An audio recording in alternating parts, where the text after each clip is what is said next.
ایک لمحے کو انور حسین کا وجود بھی تھر تھرا گیا۔ وہ ایک ناکام باپ ہے۔ وہ کبھی اپنے بچوں کی حفاظت نہیں کر سکتا۔ وہ اپنی بیٹی کو بھی منشی سے نہیں بچا سکا تھا۔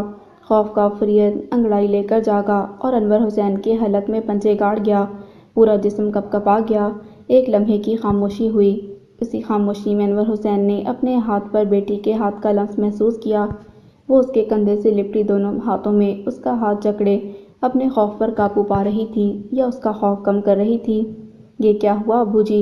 ایک لمحے کی خاموشی نرمین کے سوال نے توڑ دی اور جواب میں آسمان پر پھلجھڑیاں چھوٹ گئیں۔ آتش بازی نے آسمان پر رنگ ہی رنگ بکھیر دیے۔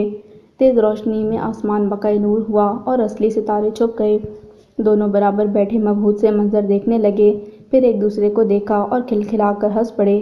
باپ بیٹی کی ہنسی ایک سی تھی، بچپن جیسی کھلکھلاتی، بے فکر اور خوبصورت۔ چلیں ابو جی، مہندی آ گئی ہے اور آپ نے تو ابھی کپڑے بھی نہیں بدلے۔ نرمین کھڑی ہو کر کپڑے جھاڑنے لگی۔ ایک معمولی ہنسی انور حسین کا سارا خوف بہا لے گئی۔ ہاں تو نے تو ابھی تیار بھی ہونا ہے، آپ نے بھی تو کپڑے نہیں بدلے۔ باپ بیٹی اچھے دوستوں کی طرح ہاتھوں میں ہاتھ ڈالے باتیں کرتے گھر کی طرف چل دیے۔ ہم حذیفہ اور طلحہ کی شادی اتنی ہی دھوم دھام سے کریں گے۔ نرمین نے ڈھول کی تھاپ پر ناچتے لڑکوں کو دیکھ کر خواہش ظاہر کی۔ ارد گرد کے گھروں کی چھتیں عورتوں سے بھری تھیں۔ ہر کوئی منڈیر سے لٹکا یہ شور شرابہ ذوق و شوق سے دیکھ رہا تھا۔ ڈھول کی تھاپ کے پاس مہندی کا دولہا کھڑا تھا اور ماں بہنیں، چاچیاں، پھوپھیاں، خالائیں روپے وار نہ تھکتی تھیں۔ اس سے پہلے تو تم رخصت ہوگی اور کیا پتہ تمہارا دولہا ایسی دھوم دھام نہ کرے۔ وہ ہنسا۔ نرمین مزمل سا مسکرائی۔ تم نے مراد کو کیوں چھوڑا؟ نرمین کے قدم رک گئے۔ باپ بیٹی دوست بن گئے تھے اور دوستوں میں لحاظ نہیں ہوتا۔ میں نے اسے آپ لوگوں کی خاطر چھوڑا تھا ابو جی۔ سوچا تھا اپنے بہن بھائیوں کو دوسروں کے ٹکڑوں پر نہیں پالوں گی۔ پتہ ہوتا کہ آپ لوگوں کو دوسروں کے ٹکڑے ہی پسند ہیں تو کبھی نہ چھوڑتی۔ کس صفاقی سے اس نے طنز کے تیر برسائے اور ہاتھ چھڑا کر گھر کے اندر بھاگ گئی۔ انور حسین کے قدم من بھر کے ہو گئے۔ ایک قدم اٹھانا بھی محال تھا۔ وہ خاموشی سے دیوار کے ساتھ لگ کر کھڑا ہو گیا۔ گھر خالی تھا۔ سب عورتیں مہندی لے کر جا چکی تھیں۔ نرمین کو لگا اب وہ کھل کر اور سب سے چھپ کر رو سکتی ہے، مگر کب سے اس کی منتظر ثمینہ بازو سے کھینچتی اسے کمرے میں لے گئی جہاں عورتیں تیار ہوئی تھیں۔ اتارے گئے کپڑے مہمانوں کے بیگ کے ساتھ کمرہ میک اپ اور پرفیوم کی خوشبوؤں سے بھرا ہوا تھا۔ کہاں گئی تھی؟ ثمینہ نے دانت پیسے۔ ابو کے ساتھ تھی۔ اس نے بازو چھڑوایا۔ اور تمہارے ابو کہاں گئے تھے؟ میرے ساتھ گئے تھے۔ پلنگ پر کپڑے ایک طرف کر کے نرمین بیٹھ گئی۔ تم باپ بیٹی مل کر مجھے پاگل کرو گے۔ تمہیں ذرا بھی اندازہ ہے ہم دوسروں کے گھر میں رہ رہی ہیں؟ نرمین کے لب مسکرائے، بے حد طنزیہ اور استہزائیہ بھری مسکراہٹ جو کہتی تھی مجھے تو شروع سے اندازہ تھا، آپ کو اب خیال آیا ہے۔ ایک لفظ نہیں کہا مگر ثمینہ نے سب سن لیا تھا۔ وہ تلملا گئی۔ میرے پاس کوئی اور راستہ نہیں تھا۔ نرمین نے جواب نہیں دیا، خاموشی سے چپل اتار کر لیٹ گئی۔ مجھ سے تھپڑ کھاؤ گی؟ تبھی ایک لڑکی اپنا شرارہ سنبھالتی آئی۔ پھپھو آپ یہاں کیا کر رہی ہیں؟ سب باہر بلا رہے ہیں۔ ابھی آتی ہوں، ثمینہ نے سنبھل کر جواب دیا۔ لڑکی واپس بھاگ گئی۔ جلدی تیار ہو کر آ جانا، مہندی شروع ہو گئی ہے۔ مجھے نہیں آنا۔ نرمین نے بازو آنکھوں پر رکھ لیا۔ ثمینہ دروازے تک جا کر پلٹی۔ نمو میرے جڑے ہوئے ہاتھ دیکھ، تماشا نہ بنا، لوگ پہلے ہی تیرے بارے میں بہت سی باتیں کر رہے ہیں۔ کرنے دو، پرواہ نہیں ہے۔ اس نے یہ بھی نہیں پوچھا کہ کون سی باتیں۔ ثمینہ کا ضبط جواب دے گیا۔ جڑے ہوئے ہاتھ کھلے اور نرمین کے سر پر چپیٹ پڑی رہ یہیں، تو ہے ہی اس قابل۔ اتھری منہ زور اپنی من مانی کرتی ہے، اپنی مرضی کرنے والیوں کو کچھ نہیں ملتا۔ ثمینہ غصے سے بھرے آنسو ضبط کرتی وہاں سے چلی گئی۔ نرمین نے بے حد حیرت سے اسے جاتے دیکھا۔ وقت کا پہیہ الٹا چل گیا تھا۔ پہلے ماں دوست تھی، سپورٹر تھی، باپ خود سے دور لگتا تھا، اب ماں دور چلی گئی تھی۔ نرمین نے دونوں ہتھیلیوں سے گیلی آنکھیں رگڑیں، غصے سے اٹھ کر کپڑے بدلے، ادھر ادھر بکھری میک اپ کی چیزوں سے چہرہ رنگا، دوپٹہ سر پر ٹکا کر جب آئینے میں خود کو دیکھا تو دل کی دہلیز پر اداسی آ گری۔ سبز کامدار پٹی والا میرون دوپٹہ، کسی نے ہولے سے اس کا کندھا تھپ تھپا کر رضامندی پوچھی تھی۔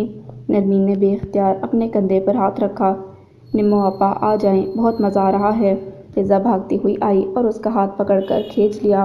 سہارا کمزور تھا مگر ننھا سا ہاتھ اسے یادوں کی کھائی میں پھسل کر گرنے سے بچا گیا۔ دولہا کے سر سے 100 کا نوٹ وارتی ثمینہ نے نرمین کو آتے دیکھ کر سکون کا سانس لیا۔ سہیل نے سب سے چھپا کر 100 کے نوٹوں والی گڈی ثمینہ کے ہاتھ میں دے دی تھی تاکہ وارنے کے دوران اس کی بہن شرمندہ نہ ہو۔ سمینہ نے مسکرا کر دوسرا نوٹ نکالا، ہاتھ اٹھایا۔ لڑکے کی ماں نے بیٹے کے سر پر گڈی کھول دی۔ ڈھول کی تھاپ اور تیز ہوئی اور بچوں نے ہلہ بول دیا۔ سمینہ کا ہاتھ فضا میں معلق ہو گیا۔ طلحہ اور حذیفہ سب کے ساتھ مل کر پیسے چن رہے تھے۔ سمینہ نے آہستہ سے ہاتھ پیچھے کیا اور عقب میں ہو گئی۔ اسے ادراک ہو گیا تھا وہ وارنے والوں میں سے نہیں، زمین سے چننے والوں میں سے تھی۔ اچھا، وہ بچہ پیدا کرے گی اور میں بانجھ مروں گی۔ ثریا کا بس نہ چلتا تھا شرط رکھنے والی اور شرط ماننے والے دونوں کے پرخچے اڑا دے۔ وہ تمہارے بچے پیدا کرے گی اور میں کیا کروں گی؟ اس کی دائی بنوں گی، سلے کرواؤں گی، اس کے بچوں کے پوتڑے دھوؤں گی۔ چلا چلا کر ثریا کا گلا بیٹھ گیا۔ وہ جو پہلے بات کو مذاق میں ٹال رہا تھا سنجیدہ ہو گیا۔ وہ ثریا کو بتانا چاہتا تھا اس نے سکینہ کی یہ بات نہیں مانی۔ سکینہ گھر کی ملکہ ہوگی، کوئی کام نہیں کرے گی، سارا خرچہ سکینہ کے ہاتھ میں ہوگا۔ وہ سکینہ کی ساری شرطیں مانتا گیا مگر ثریا ماں نہیں بنے گی۔ بشیر یہ بات نہیں مان سکتا تھا۔ وہ یہ بات ثریا کو بتانا چاہتا تھا مگر ثریا نے اس کی سنی ہی کہاں۔ پیلی بھیڑ بن کے ڈنگ مارنے لگی۔ پھر بشیر کو بھی تاؤ آ گیا۔ پہلے گالم گلوچ، پھر ہاتھا پائی اور آخر میں بشیر نے پوری قوت سے ٹانگ ماری اور ثریا چارپائی سے نیچے جا گری۔ وہ تن فن کرتا دروازے زور سے مار کر دوسرے کمرے میں چلا گیا۔ اس کے پاس آپشن تھا، ثریا کے پاس نہیں تھا۔ فرق بس اتنا تھا، وہ وہیں اوندھی گری بلکتی رہی۔ اس کی ذات میں شور بہت تھا۔ اسے گھٹ گھٹ کر رونا نہیں آتا تھا۔ وہ منحوس بلیوں کی طرح آوازیں نکال نکال کر روتی، بین کرتی، بد دعائیں دیتی۔ وہ ثریا تھی، رشیدہ نہیں۔ کیوں مار کھاتی ہے؟ رسولہ نے تڑپ کر پوچھا۔ رشیدہ خاموشی سے السی کی پنیاں بنا رہی تھی۔ السی کو صاف کرنا، پیسنا، پنیاں بنانا کوئی آسان کام تھوڑی تھا۔ وہ سارا دن اپنی سوچوں، اپنے خیالوں سے علی بخش کو چھانٹتی، خود کو صاف کرتی اور رفیق کو لگتا وہ اب بھی علی بخش کو اپنے پلو میں چھپائے پھرتی ہے۔ وہ باقی کا دن رات رشیدہ کو پیستا رہتا، اپنی باتوں سے، اپنے طعنے، اپنی گالیوں سے۔ اگلے دن وہ پھر سے وجود کی پنیاں کھڑتی اٹھ جاتی۔ تو کیا کروں؟ رشیدہ نے نیچی نظروں سے صحن میں اڑتی ثریا کو دیکھا۔ جس دن رشیدہ کو مار پڑتی وہ اتنی ہی خوش ہوتی تھی۔ ایک چپیڑ تو بھی لگا دے اس جچڑ کو۔ میں چپیڑ لگاؤں گی، وہ ڈنڈا اٹھا لے گا، گھر کا جھگڑا کوٹھے چڑھے گا، دنیا تماشا دیکھے گی۔ دنیا کو تماشا نہیں دکھاتے رسولہ، تماشا دیکھنے والے تو گھر میں موجود ہیں۔ رسولہ نے کھا جانے والی نظروں سے ثریا کو دیکھا جو چارپائی دیوار کے ساتھ کھینچ کر اس پر چڑھی پڑوس کی سہیلی سے باتیں کر رہی تھی۔ جب طاقت سے مقابلہ نہ ہو ادھر صبر کا بوٹا لگا دو، اللہ گھنی چھاؤں دے گا۔ مجھے تو ڈر لگتا ہے تیرا صبر ان پر پڑ نہ جائے، رسولہ نے دہل کر کہا تھا۔ ثریا اور شدت سے رونے لگی۔ تیرا صبر مجھ پر پڑ گیا ہے رشیدہ، دیکھ میں مار کھا رہی ہوں اور وہ بند کمرے میں مجھ پر ہنس رہی ہے۔ تیرا صبر مجھ پر پڑ گیا ہے۔ اس کی زبان ایک ہی بار کیوں نہیں کاٹ دیتے؟ آدھی رات کو تماشا شروع ہو جاتا ہے، کیسی منحوس آواز میں روتی ہے، آس پڑوس میں بھی آواز جاتی ہوگی۔ بچے کو تھپکتے سکینہ کے لہجے میں ناگواری تھی۔ تمہاری زبان نہ کاٹ دوں؟ بشیر اسی پر چڑھ دوڑا۔ آہستہ بولو، عبداللہ اٹھ جائے گا۔ ہلکا سا ڈانٹ کر اس نے عبداللہ کو مزید قریب کر لیا۔ ہر بات میں زبان چلاتی ہے، ہر بات میں لڑتی ہے، جان عذاب میں آ گئی ہے جب سے اسے گھر لایا ہوں۔ وہ عبداللہ کے دوسری طرف بیٹھ گیا۔ سکینہ کو یہ سن کر خاصی خوشی ہوئی کہ ثریا آہستہ آہستہ اس کے لیے عذاب بنتی جا رہی ہے۔ اچھا پریشان مت ہو، صبح کام پر بھی جانا ہے، سکون سے سو جاؤ۔ سکینہ نے ہمدردی سے اس کے بازو پر ہاتھ رکھا۔ میں نے بھی اسے کچھ زیادہ ہی سر چڑھا لیا ہے۔ ہر وہ جملہ جو سکینہ چاہتی تھی بشیر کے لبوں سے ادا ہو رہا تھا۔ لگتا ہے ثریا تمہارے دن گنے جا چکے، صبح جلدی جگا دینا، اگلے 4 دن کوٹھی میں ہی رہوں گا، ڈبل شفٹ لگانی ہے، سکون سے سو جاؤ، جگا دوں گی۔ سکینہ کی نرم انگلیاں اس کے بالوں کا مساج کرنے لگیں۔ بشیر نے آنکھیں بند کر لیں۔ سکینہ سچ میں بہت اچھی ہے، ثریا کو تو اس کے مقابلے میں کچھ بھی نہیں۔ نیلے سوٹ کی فٹنگ کمال تھی، نرم و ملائم کپڑا، کمر پر جھولتے شیمپو، کنڈیشنر لگے بال، نکھری چمکتی رنگت، گلابی ملائم ہونٹ۔ اقصیٰ نے اتنی حیرت سے خود کو دیکھا۔ اچھی خوراک، آرام، بے فکری، سوکھی سی اقصیٰ ایک گداز بدن والی خوبصورت لڑکی کا روپ دھار چکی تھی۔ گویا برا وقت گزر گیا تھا، اب اس کا خوبصورت وقت اور شاندار مستقبل اس کے سامنے کھڑا تھا۔ وہ مسکرائی اور ناز سے مسکرائی۔ کاش آپا ثریا مجھے تم اس طرح دیکھتیں۔ جو کچھ تم نے بدنامی کے بدلے حاصل کیا، تقدیر نے کس پیار سے میری جھولی میں ڈالا۔ تیز بیل نے سارا فسوں توڑ ڈالا۔ اب کون آ گیا؟ اس نے بددل ہو کر دوپٹہ کھولا اور کندھے پر ڈال لیا۔ جب تک اس نے الماری سے ڈبہ کھول کر نئی چپل نکال کر پہنی تب تک مراد دروازہ کھول چکا تھا۔ افشاں کی چہکتی آواز کمرے تک آنے لگی۔ اس کی عادت تھی دروازے پر ہی مراد سے باتیں بگاڑنی شروع کر دیتی۔ نہ جانے کون سی راز و نیاز کی باتیں تھیں جو اقصیٰ کو دیکھتے ہی چپ لگ جاتی یا موضوع بدل جاتا۔ اقصیٰ کا موڈ خراب ہونے لگا۔ اتنے اچھے نمبر لیے ہیں نرمین نے۔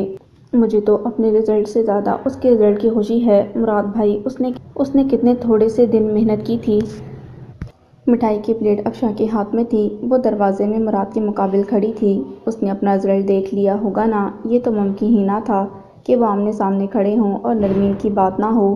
ہاں ضرور دیکھ لیا ہوگا۔ مراد بے تحاشا خوش تھا، جیسے نرمین کی کامیابی اس کی اپنی کامیابی ہو۔ تو پھر منہ میٹھا کریں۔ افشاں نے پلیٹ سے رومال ہٹایا۔ کیوں نہیں؟ مراد برفی کا ٹکڑا اٹھاتے اٹھاتے رکا۔ تم سے ایک بات کہوں؟ بولیں۔ اقصیٰ کو اس کے بارے میں کچھ نہ بتانا؟ مطلب نرمین کے بارے میں؟ کیوں؟ افشاں حیران ہوئی۔ جب تک یہ باب دوبارہ نہیں کھلتا اسے بند ہی رہنے دو۔ آپ کو اب بھی امید ہے؟ مجھے یقین ہے۔ ارے! وہ کھلکھلائی۔ تو اس خوشی میں کر لیں منہ میٹھا۔ مراد جھک کر افشاں کے ہاتھ سے مٹھائی کھا رہا تھا۔ باہر سے آتی دھوپ نے اس منظر کو جگمگا کر اقصیٰ کی آنکھوں میں دھواں سا بھر دیا کہ اندر ہی اندر سلگنے کا عمل تو نہ جانے کب سے شروع تھا۔ یہ کس خوشی میں مٹھائی کھلائی جا رہی ہے؟ تمہاری منگنی ہو گئی کیا؟ مراد کے سامنے اس بات پر افشاں کو شرم سی آ گئی۔ خواہ مخواہ میں وہ جلدی سے اقصیٰ کی طرف مڑی۔ میرا رزلٹ آ گیا ہے، میں پاس ہو گئی ہوں۔ اچھا، مبارک ہو۔ کتنے نمبر لیے؟ افشاں نے خوشی خوشی بتایا۔ اقصیٰ کو ہنسی آ گئی۔ بس اتنے سے نمبروں پر مٹھائی بانٹ رہی ہو؟ زیادہ آتے تو دیکھ پکاتی۔ میرے تو اس سے بھی کہیں زیادہ تھے، ہے نا بھائی؟ اس نے فخر سے مراد کو دیکھا۔ افشاں شرمندہ ہو گئی۔ ان کے گھر نمبروں کی دوڑ کہاں تھی؟ بس بچے پاس ہو جاتے تو خوشی منا لی جاتی۔ مراد کو بھی اقصیٰ کا لہجہ اور انداز اچھا نہیں لگا اور نہ ہی افشاں کی خجالت بھری مسکراہٹ۔ بھئی پاس ہو گئی ہو تو اس بات پر انعام تو بنتا ہے، بولو کیا لوگی؟ وہ وہیں دروازے سے ٹیک لگائے کھڑا تھا۔ کچھ نہیں مراد بھائی۔ افشاں کی چہکتی آواز بجھ سی گئی۔ ہو ہی نہیں سکتا۔ مراد نے جیب سے 500 کا نوٹ نکالا اور پاس آ کر افشاں کو دینے لگا۔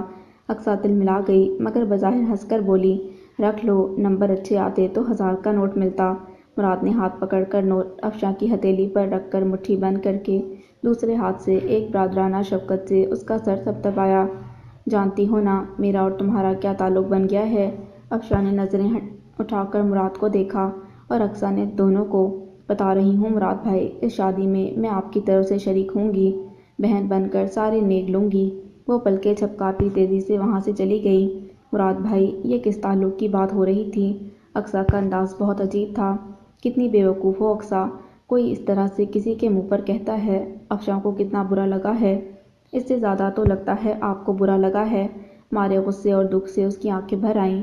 بھائی نے پہلی بار ڈانٹا تھا اور وہ بھی کسی اور کی خاطر۔ اس طرح کسی کے منہ پر نہیں کہہ دیتے۔ ہاں تو میں تو گاؤں میں جاہل گوار آئی ہوں، مجھے کیا پتا شہروں میں کیسے بات کرتے ہیں۔ وہ روتی ہوئی کمرے میں بھاگ گئی۔ مراد ہکا بکا رہ گیا۔ اقصیٰ کا رد عمل شدید اور غیر ضروری تھا، لیکن میں نے بس بات سمجھائی تھی، ڈانٹا تو نہیں تھا۔ پھر اتنا کیوں رونے لگی؟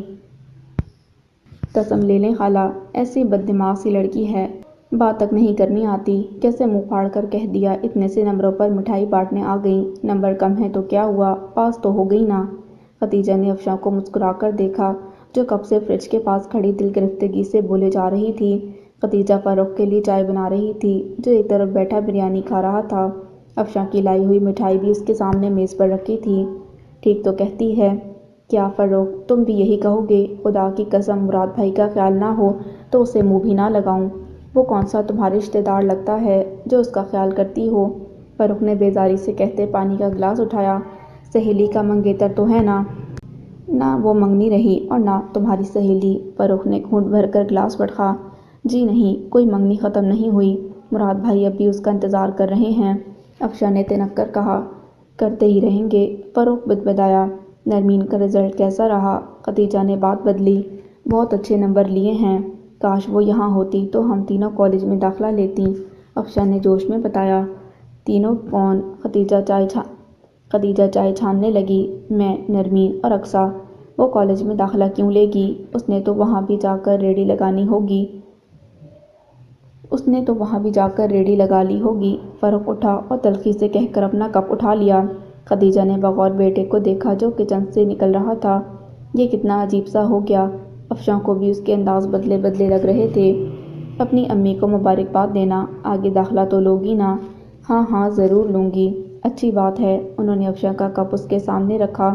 خالہ اب آپ کھیر پکا کر محلے میں نہیں بانٹتی؟ کیا کروں، پہلے تو فروخت دے آتا تھا، اب بڑا ہو گیا ہے تو کہتا ہے اچھا لگتا ہوں یوں پلیٹیں اٹھا اٹھا کر گھروں میں دیتا پھروں۔ لو کل تک تو ہمارے ساتھ کھیلا کرتا تھا۔ افشاں ہنسی۔ نہیں بیٹا اب جوان ہو گیا ہے، مجھے بھی اچھا نہیں لگتا اس طرح ہر کسی کے گھر جائے۔ خدیجہ نے رسانیت سے سمجھایا۔ تم بھی سیانی ہو گئی ہو، احتیاط کیا کرو۔ جی خالہ، نرمین نے اپنا رزلٹ دیکھ لیا ہوگا نا؟ اس کی تان گھوم کر پھر نرمین پر ٹوٹی۔ نرمین کمرے میں داخل ہوئی تو سارا گھر وہیں جمع تھا۔ بارات واپس آ گئی تھی تو سب لوگ تھکے ہارے یہاں وہاں لڑکے چائے کر رہے تھے۔ شادی والا گھر یہاں سے زیادہ دور نہیں تھا مگر اکثر مہمان سہیل کے گھر ٹھہرے تھے۔ ماموں آپ نے بلایا؟ ہاں ہاں یہاں بیٹھو میرے پاس۔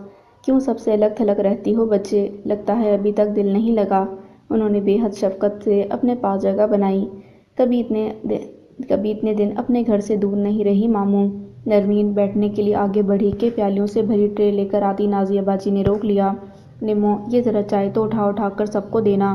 بات تو معمولی تھی مگر سہیل کے دوسری طرف بیٹھی سمینا نے محسوس کیا کہ نازیہ نے جان بوجھ کر نرمین کو روکا ہے۔ نرمین نے سب سے پہلے پیالی اٹھا کر ماموں کو دی۔ جیتی رہو۔ تمہارا میٹرک کا رزلٹ کب آئے گا؟ پتہ نہیں ماموں۔ میٹرک کا رزلٹ وہ تو آ گیا۔ اپنے موبائل میں بنائی بیگم کی تصویریں دیکھتے ابرار بھائی چونک گئے۔ حالانکہ بیگم سامنے چائے کی ٹرے لیے کھڑی تھیں اور میک اپ زدہ حسین بیگم کو دیکھ کر وہ دعا کر رہے تھے کاش تم سچ میں بھی اتنی ہی حسین ہوتی۔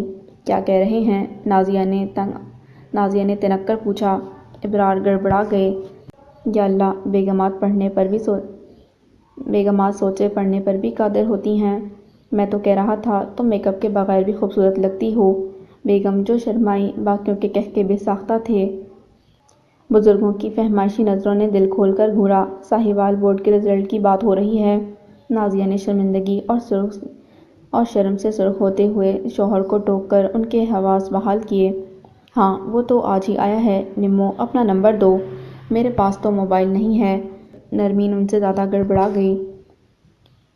رول نمبر پوچھ رہا ہوں۔ نرمین کا دل چاہا بہانہ بنا دے۔ چند دنوں کی محنت کا نتیجہ نہ جانے کیا نکلے۔ اگرچہ پرچے تو اچھے ہوئے تھے۔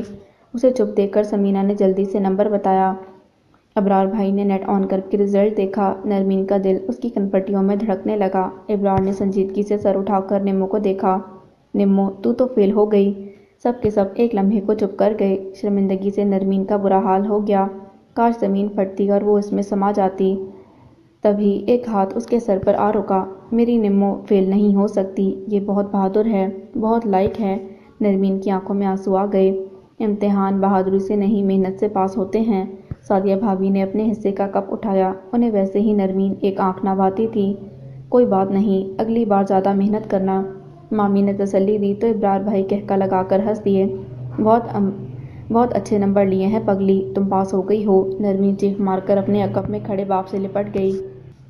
سمینا ناراض تھی اس سے مگر نرمین نے زور سے جھپی ڈال لی۔ بچے خوشی سے لڈیاں ڈالنے لگے۔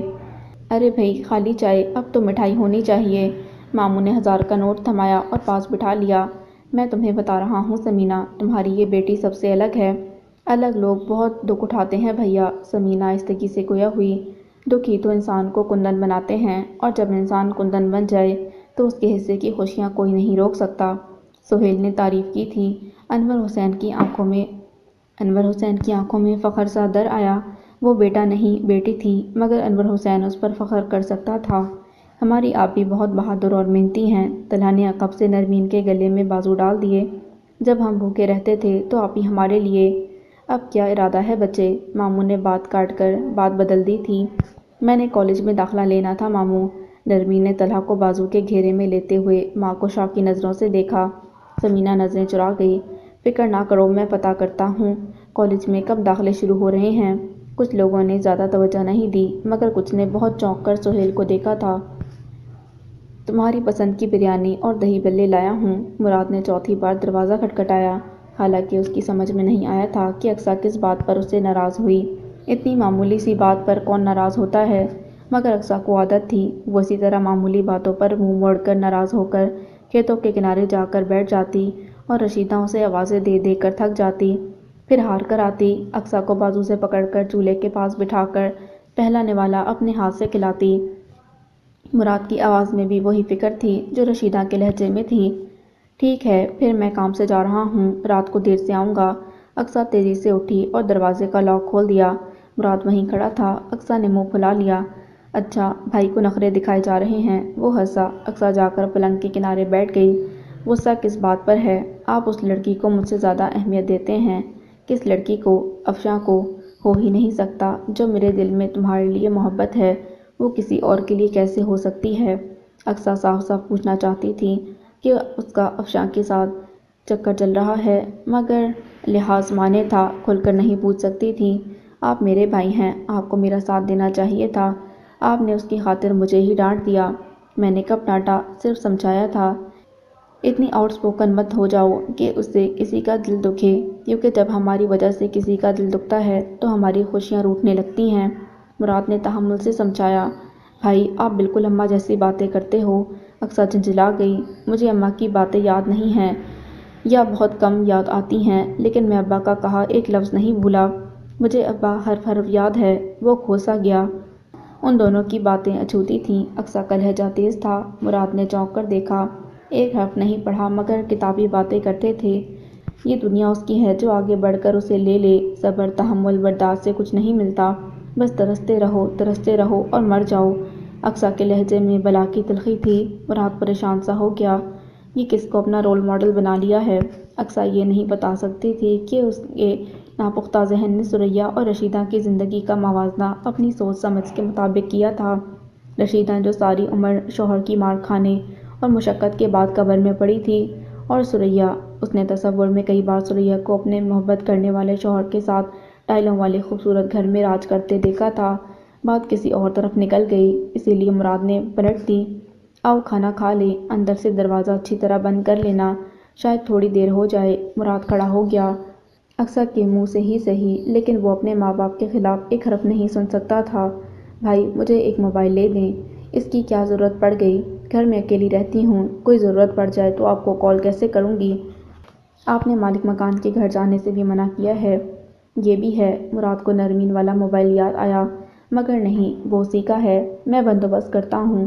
ٹھیک ہے، وہ مسکرائی۔ بہت چالاک ہو، یہ اپنے ماننے کی قیمت وصول کی ہے۔ مراد نے اس کے سر پر چپت لگائی۔ یہی سمجھ لیں، اس طرح تو میں بہت جلد کنگال ہو جاؤں گا۔ وہ بے چارگی سے گویا ہوا۔ تو مجھے ناراض مت کیا کریں۔ اقصیٰ اٹھلائی۔ اب تو پوری کوشش کرنی پڑے گی، اور دیکھو، افشاں سے چڑا مت کرو، ہمارے شہر میں کوئی بھی نہیں ہے، اب تم ہو تو مجھے ان لوگوں کی ضرورت ہے۔ مراد نے کھڑے ہوتے ہوئے سمجھایا۔ بس اتنی سی بات ہے۔ اور کیا بات ہوگی؟ آ جائیں، کھانا گرم کرتی ہوں، اقصیٰ نے کھڑے ہوتے ہوئے کہا۔ کھانے کے بعد مراد چلا گیا۔ اقصیٰ نے دروازے کھڑکیاں بند کیں اور اپنے کمرے میں آ گئی۔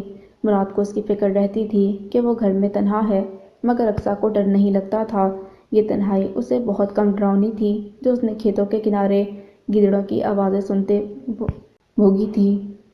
اقصیٰ نے آئینے کے سامنے کھڑے ہو کر خود کو دیکھا اور دوپٹہ اتار کر کرسی پر رکھ دیا۔ دوپٹہ اوڑھنے کی عادت بچپن سے ہی تھی۔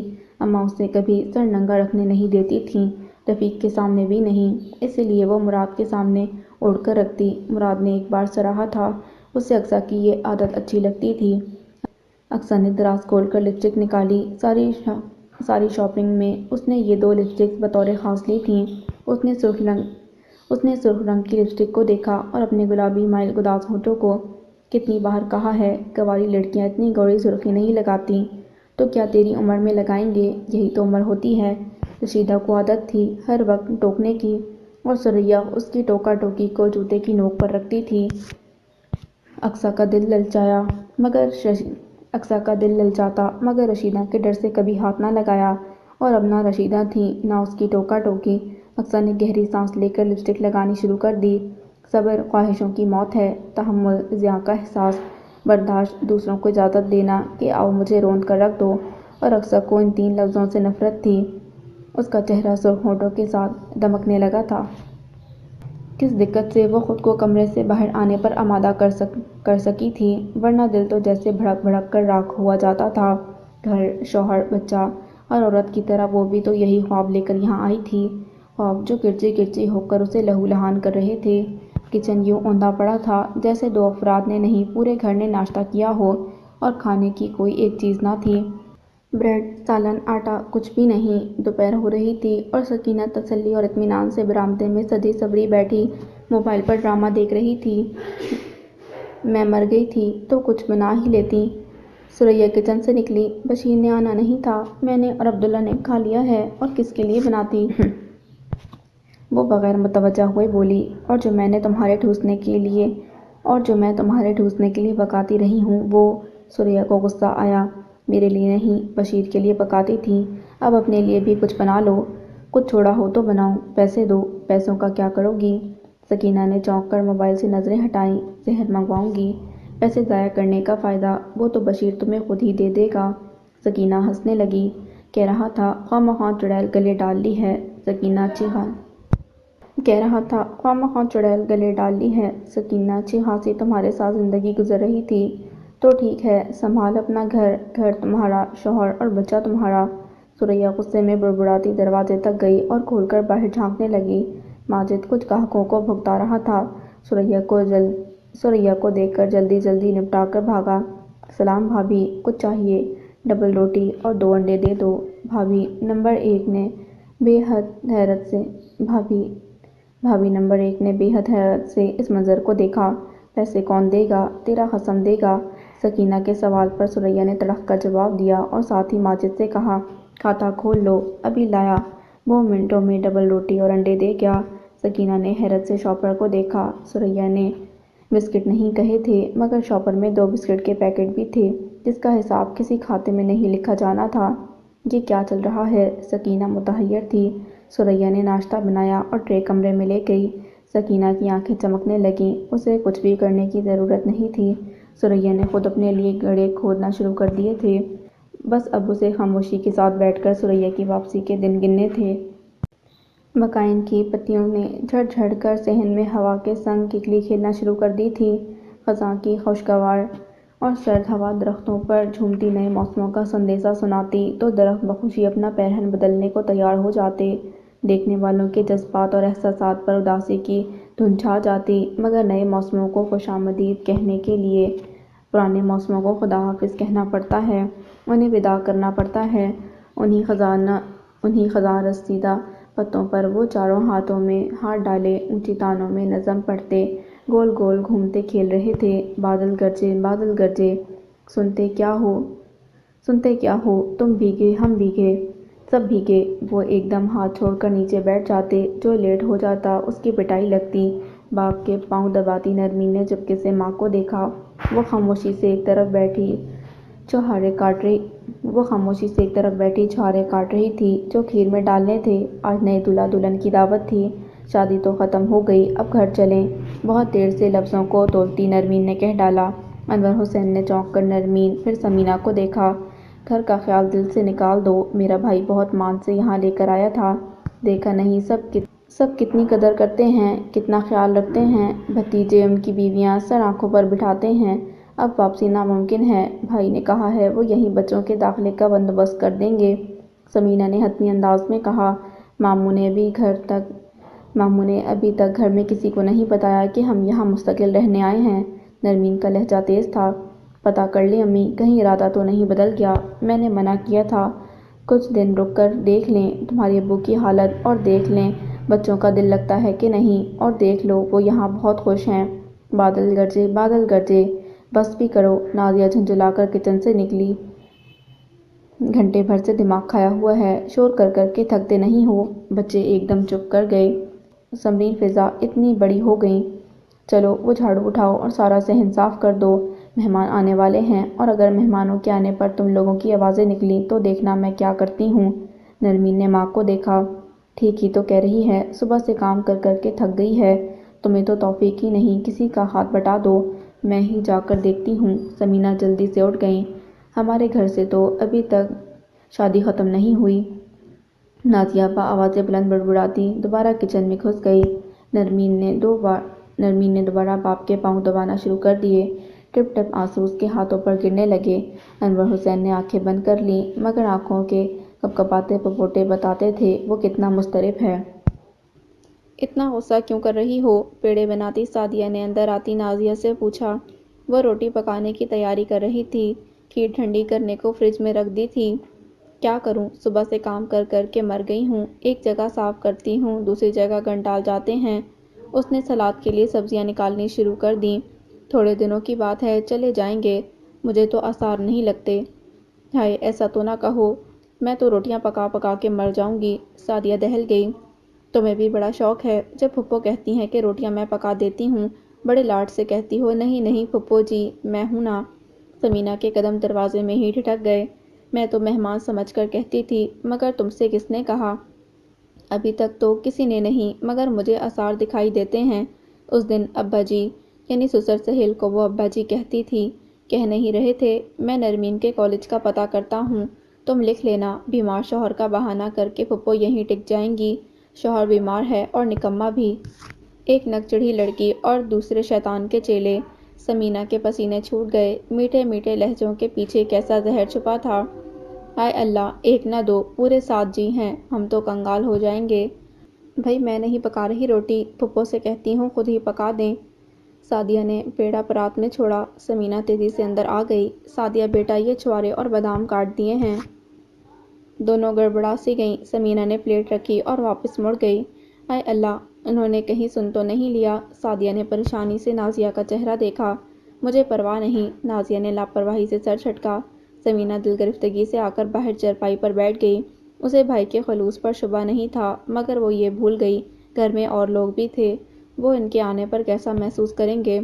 جیسا بھی محسوس کریں، مجھے کیا، میں خود تو نہیں آئی، میرا بھائی مجھے لے کر آیا ہے، خود ہی گھر والوں سے بات کرے گا، اس نے خود کو تسلی دی۔ اور جب دوسروں کے گھر رہنا ہو تو 4 باتیں سننی بھی پڑ جاتی ہیں، وہاں تھوڑا کچھ برداشت کیا تھا۔ سمینہ نے اٹھ کر جھاڑو اٹھائی اور صحن میں دینے لگی۔ سمرین کام ادھورا چھوڑ کر نہ جانے کہاں چلی گئی تھی۔ نرمین کے ہاتھ سرعت سے روٹیاں بیل رہے تھے، اس کی روٹی نرم پھولی ہوئی اور گول تھی۔ سعدیہ نے ستائش سے دیکھا۔ مجھے تو لگا تھا تمہیں کچھ کرنا نہیں آتا۔ نرمین نے ایک نظر اسے دیکھا اور خاموش رہی۔ وہ بتانا نہیں چاہتی تھی کہ اسے کیا کچھ کرنا آتا ہے۔ وہ تو نازیہ نے کہا کہ وہ بہت تھک گئی ہے، اسے روٹیاں بنانی آتی ہیں تو بنا دے، تو وہ نہ ٹال سکی۔ مہمان بھی آنے والے تھے۔ نازیہ میز سیٹ کرنے لگی۔ نہیں، تمہیں تو اب جا کر ایڈمیشن لینا ہوگا۔ جی، بچوں کی بھی بہت چھٹیاں ہو گئیں، کافی حرج ہو گیا ہے، بہت محنت کرنا پڑے گی۔ ٹرے میں گلاس نکالتی سعدیہ نے نہ جانے کیا پوچھنا چاہا تھا۔ نرمین نے الجھ کر دیکھا، تبھی نازیہ آ گئی۔ نمو روٹیاں بن گئیں؟ جی دیکھ لیں، اتنی کافی ہیں؟ ہاں بہت ہیں، نازیہ نے اندازہ لگایا۔ اچھا اب ایک چھوٹا سا کام کرنا، بچوں کو تھوڑی دیر کے لیے کنٹرول کر لینا، وہ کھانے کی میز پر بہت ادھم مچاتے ہیں، مہمانوں کو کھانا کھلا کر پھر ہم سب بھی کھا لیں گے۔ اور کیا، دلہن کی تو مت ہی مار دیتے ہیں، کوئی اس کی چوڑیاں چھیڑ رہا ہے، کوئی دوپٹہ اتار رہا ہے۔ سعدیہ نے ہنستے ہنستے کہا۔ لڑکیوں جلدی کرو، مہمان آ گئے ہیں۔ مامی سائرہ نے جھانک کر دیکھا۔ سب کچھ ہو گیا ہے۔ نازیہ نے تسلی دے کر نرمین کو دیکھا۔ فکر نہ کریں نازیہ باجی، میں انہیں سنبھال لوں گی، وہ آہستہ سے کہہ کر ہاتھ دھو کر باہر آ گئی۔ بڑے سے ہال نما کمرے میں سمینہ مہمانوں سے مل رہی تھی اور بچے سب سے پیچھے کھڑے اپنی باری کے منتظر تھے۔ نرمین نے مہمانوں کو سلام کیا اور بچوں کو بہلا پھسلا کر چھوٹے کمرے میں آ گئی۔ بچے باہر جانے کو مچل رہے تھے، نرمین نے بری طرح ڈانٹ دیا۔ طلحہ اور حذیفہ باپ کے کمبل میں ناراض ہو کر چھپ گئے۔ سمرین اور فضا ایک چارپائی پر چڑھ کر بیٹھ گئیں۔ انور حسین نے دیکھا نرمین نہ جانے کس بات پر الجھی ہوئی اور ناراض تھی۔ نمو مہمان آ گئے؟ جی، نرمین نے مختصر کہا۔ آپ نہیں جائیں گے؟ ابرال بلانے آیا تھا مگر میرا دل نہیں کر رہا۔ نرمین خاموشی سے فضا اور سمرین کے پاس بیٹھ گئی۔ آپا دلہن دیکھنی ہے؟ تھوڑی دیر کے بعد فضا نے ڈرتے ڈرتے کہا۔ چپ کر کے لیٹو، نرمین نے ڈانٹ کر رکھ دیا۔ آپا، طلحہ کمبل میں منمنایا، اب تمہیں کیا ہے؟ بھوک لگی ہے؟ مل جائے گا کھانا، یہاں آ کر سب کی عادتیں خراب ہو گئی ہیں۔ وہ بھی ڈانٹ کھا کر خاموش ہو گیا۔ انور حسین نے دونوں کو اپنے بازوؤں میں سمیٹ لیا۔ بہت دیر کے بعد سمینہ کو احساس ہوا کہ بچے غائب ہیں تو بے چینی سے کھڑی ہو گئی۔ مہمان کھانا کھا کر کھیر کھا رہے تھے جس میں سادیہ چھوارے اور بادام ڈالنا بھول گئی تھیں اور بعد میں اوپر سے ڈالے گئے تھے۔ کیا ہوا؟ مامی سائرہ نے پوچھا۔ میں بچوں کو دیکھ لوں۔ ہاں ہاں جاؤ انہیں کھانا وانا کھلاؤ، سہیل نے خوش دلی سے کہا۔ بھائی سمینہ اور کتنے دن رکو گی؟ کسی رشتہ دار عورت نے پوچھا۔ سمینہ نے ٹھٹک کر بھائی کو دیکھا۔ برسوں بعد چکر لگا ہے، اتنی جلدی جانے تھوڑی دوں گی اپنی نند کو، سائرہ مامی نے پیار سے کہا۔ میں تو اس لیے پوچھ رہی تھی کہ جانے سے پہلے میں نے بھی دعوت کرنی ہے، اب کہ گئی تو نہ جانے کتنے سال بعد آئے۔ فکر نہ کرو بیبے، سمینہ اب یہیں ہے، جب دل چاہے دعوت دے دینا، سہیل نے ہنس کر کہا۔ کیا مطلب؟ بھابھی سعدیہ نے حیرت سے دریافت کیا۔ مطلب یہ کہ میری بہن اب یہیں میرے ساتھ رہے گی، اپنے خاندان کے ساتھ، ہمیشہ ہمیشہ کے لیے۔ پورے کمرے میں یوں سناٹا ہوا کہ سوئی بھی گرے تو آواز آئے۔ سمینہ نے اس خاموشی کی اوٹ سے جھانکتی سرگوشیوں کو سنا اور کمرے میں آ گئی۔ بچے سو چکے تھے، نرمین گھٹنوں میں سر دیے بیٹھی تھی، انور حسین چھت کو گھور رہا تھا۔ نرمین، بچوں نے کھانا کھا لیا؟ نہیں، نرمین نے سر نہیں اٹھایا۔ حد کرتی ہو، یہاں آ کر تو ہاتھ پیر توڑ کر بیٹھ گئی ہو، کم از کم انہیں کھانا تو کھلا دیتی، 10 چیزیں پکی ہیں اور بچے بھوکے سو گئے۔ وہ اسی پر بگڑنے لگی۔ نرمین نے چپ سادھ لی، یہ بھی نہ کہہ سکی کہ اتنا خیال تھا تو رشتہ داروں کی جی حضوری سے وقت نکال کر پہلے دیکھ جاتی۔ کہا تو بس اتنا ہی، بھابھی نے کہا تھا بعد میں کھلا دیں گے۔ بھابھی، کچھ کہتے کہتے سمینہ نے لب بھینچ لیے۔ بچوں کو جگاؤ، میں کھانا لاتی ہوں، اب انہیں سونے دیں، نیند مہربان ہو تو بھوک محسوس نہیں ہوتی۔ انور حسین کا لہجہ مدھم اور شکست خوردہ تھا۔ جاؤ اپنے ابو کو کھانا کھلا دو، انہیں بھی دوا بھی کھانی ہے، سمینہ ہار کر پائنتی کی طرف بیٹھی۔ مجھے بھوک نہیں ہے، انور حسین نے بات ہی ختم کر دی۔ سمینہ کو اپنا کھانا کھانے اور سب کے ساتھ بیٹھ کر ہنسنے بولنے پر شرم آنے لگی۔ نرمین نے سر اٹھا کر ماں کو دیکھا۔ ابھی تو آغاز ہے امی۔ یہ آپ نے کیا کہا؟ ابو، پھپھو اور سارے گھر والے ہمیشہ یہیں رہیں گے۔ مہمانوں کو رخصت کرنے کے بعد ساری فیملی دوبارہ جمع ہو گئی۔ وہی بات زیر بحث تھی جس کے بارے میں نازیہ فخریہ کہتی تھی، دیکھا پہلے ہی بتا دیا تھا، اس میں اتنی پریشانی والی کون سی بات ہے؟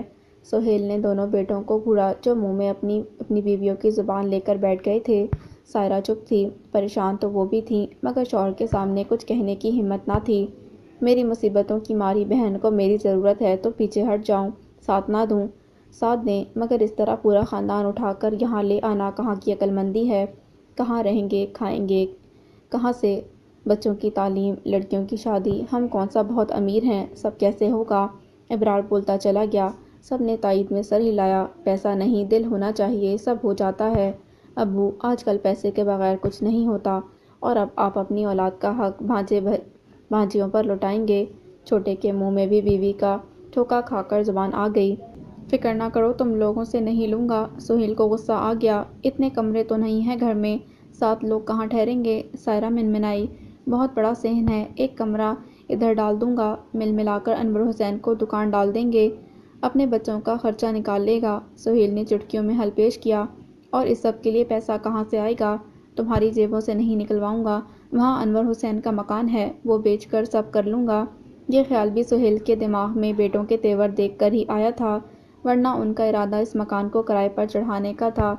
بیمار بندہ ہے انور حسین، کم از کم میری نظروں کے سامنے تو رہے گا، میں جن حالوں میں انہیں دیکھ کر آیا ہوں، اس کے بعد انہیں تنہا نہیں چھوڑ سکتا۔ کوئی بیمار نہیں ہے پھوپھا جی، ہٹے کٹے ایویں ڈرامے کر رہے ہیں، نازیہ تنک کر بولی۔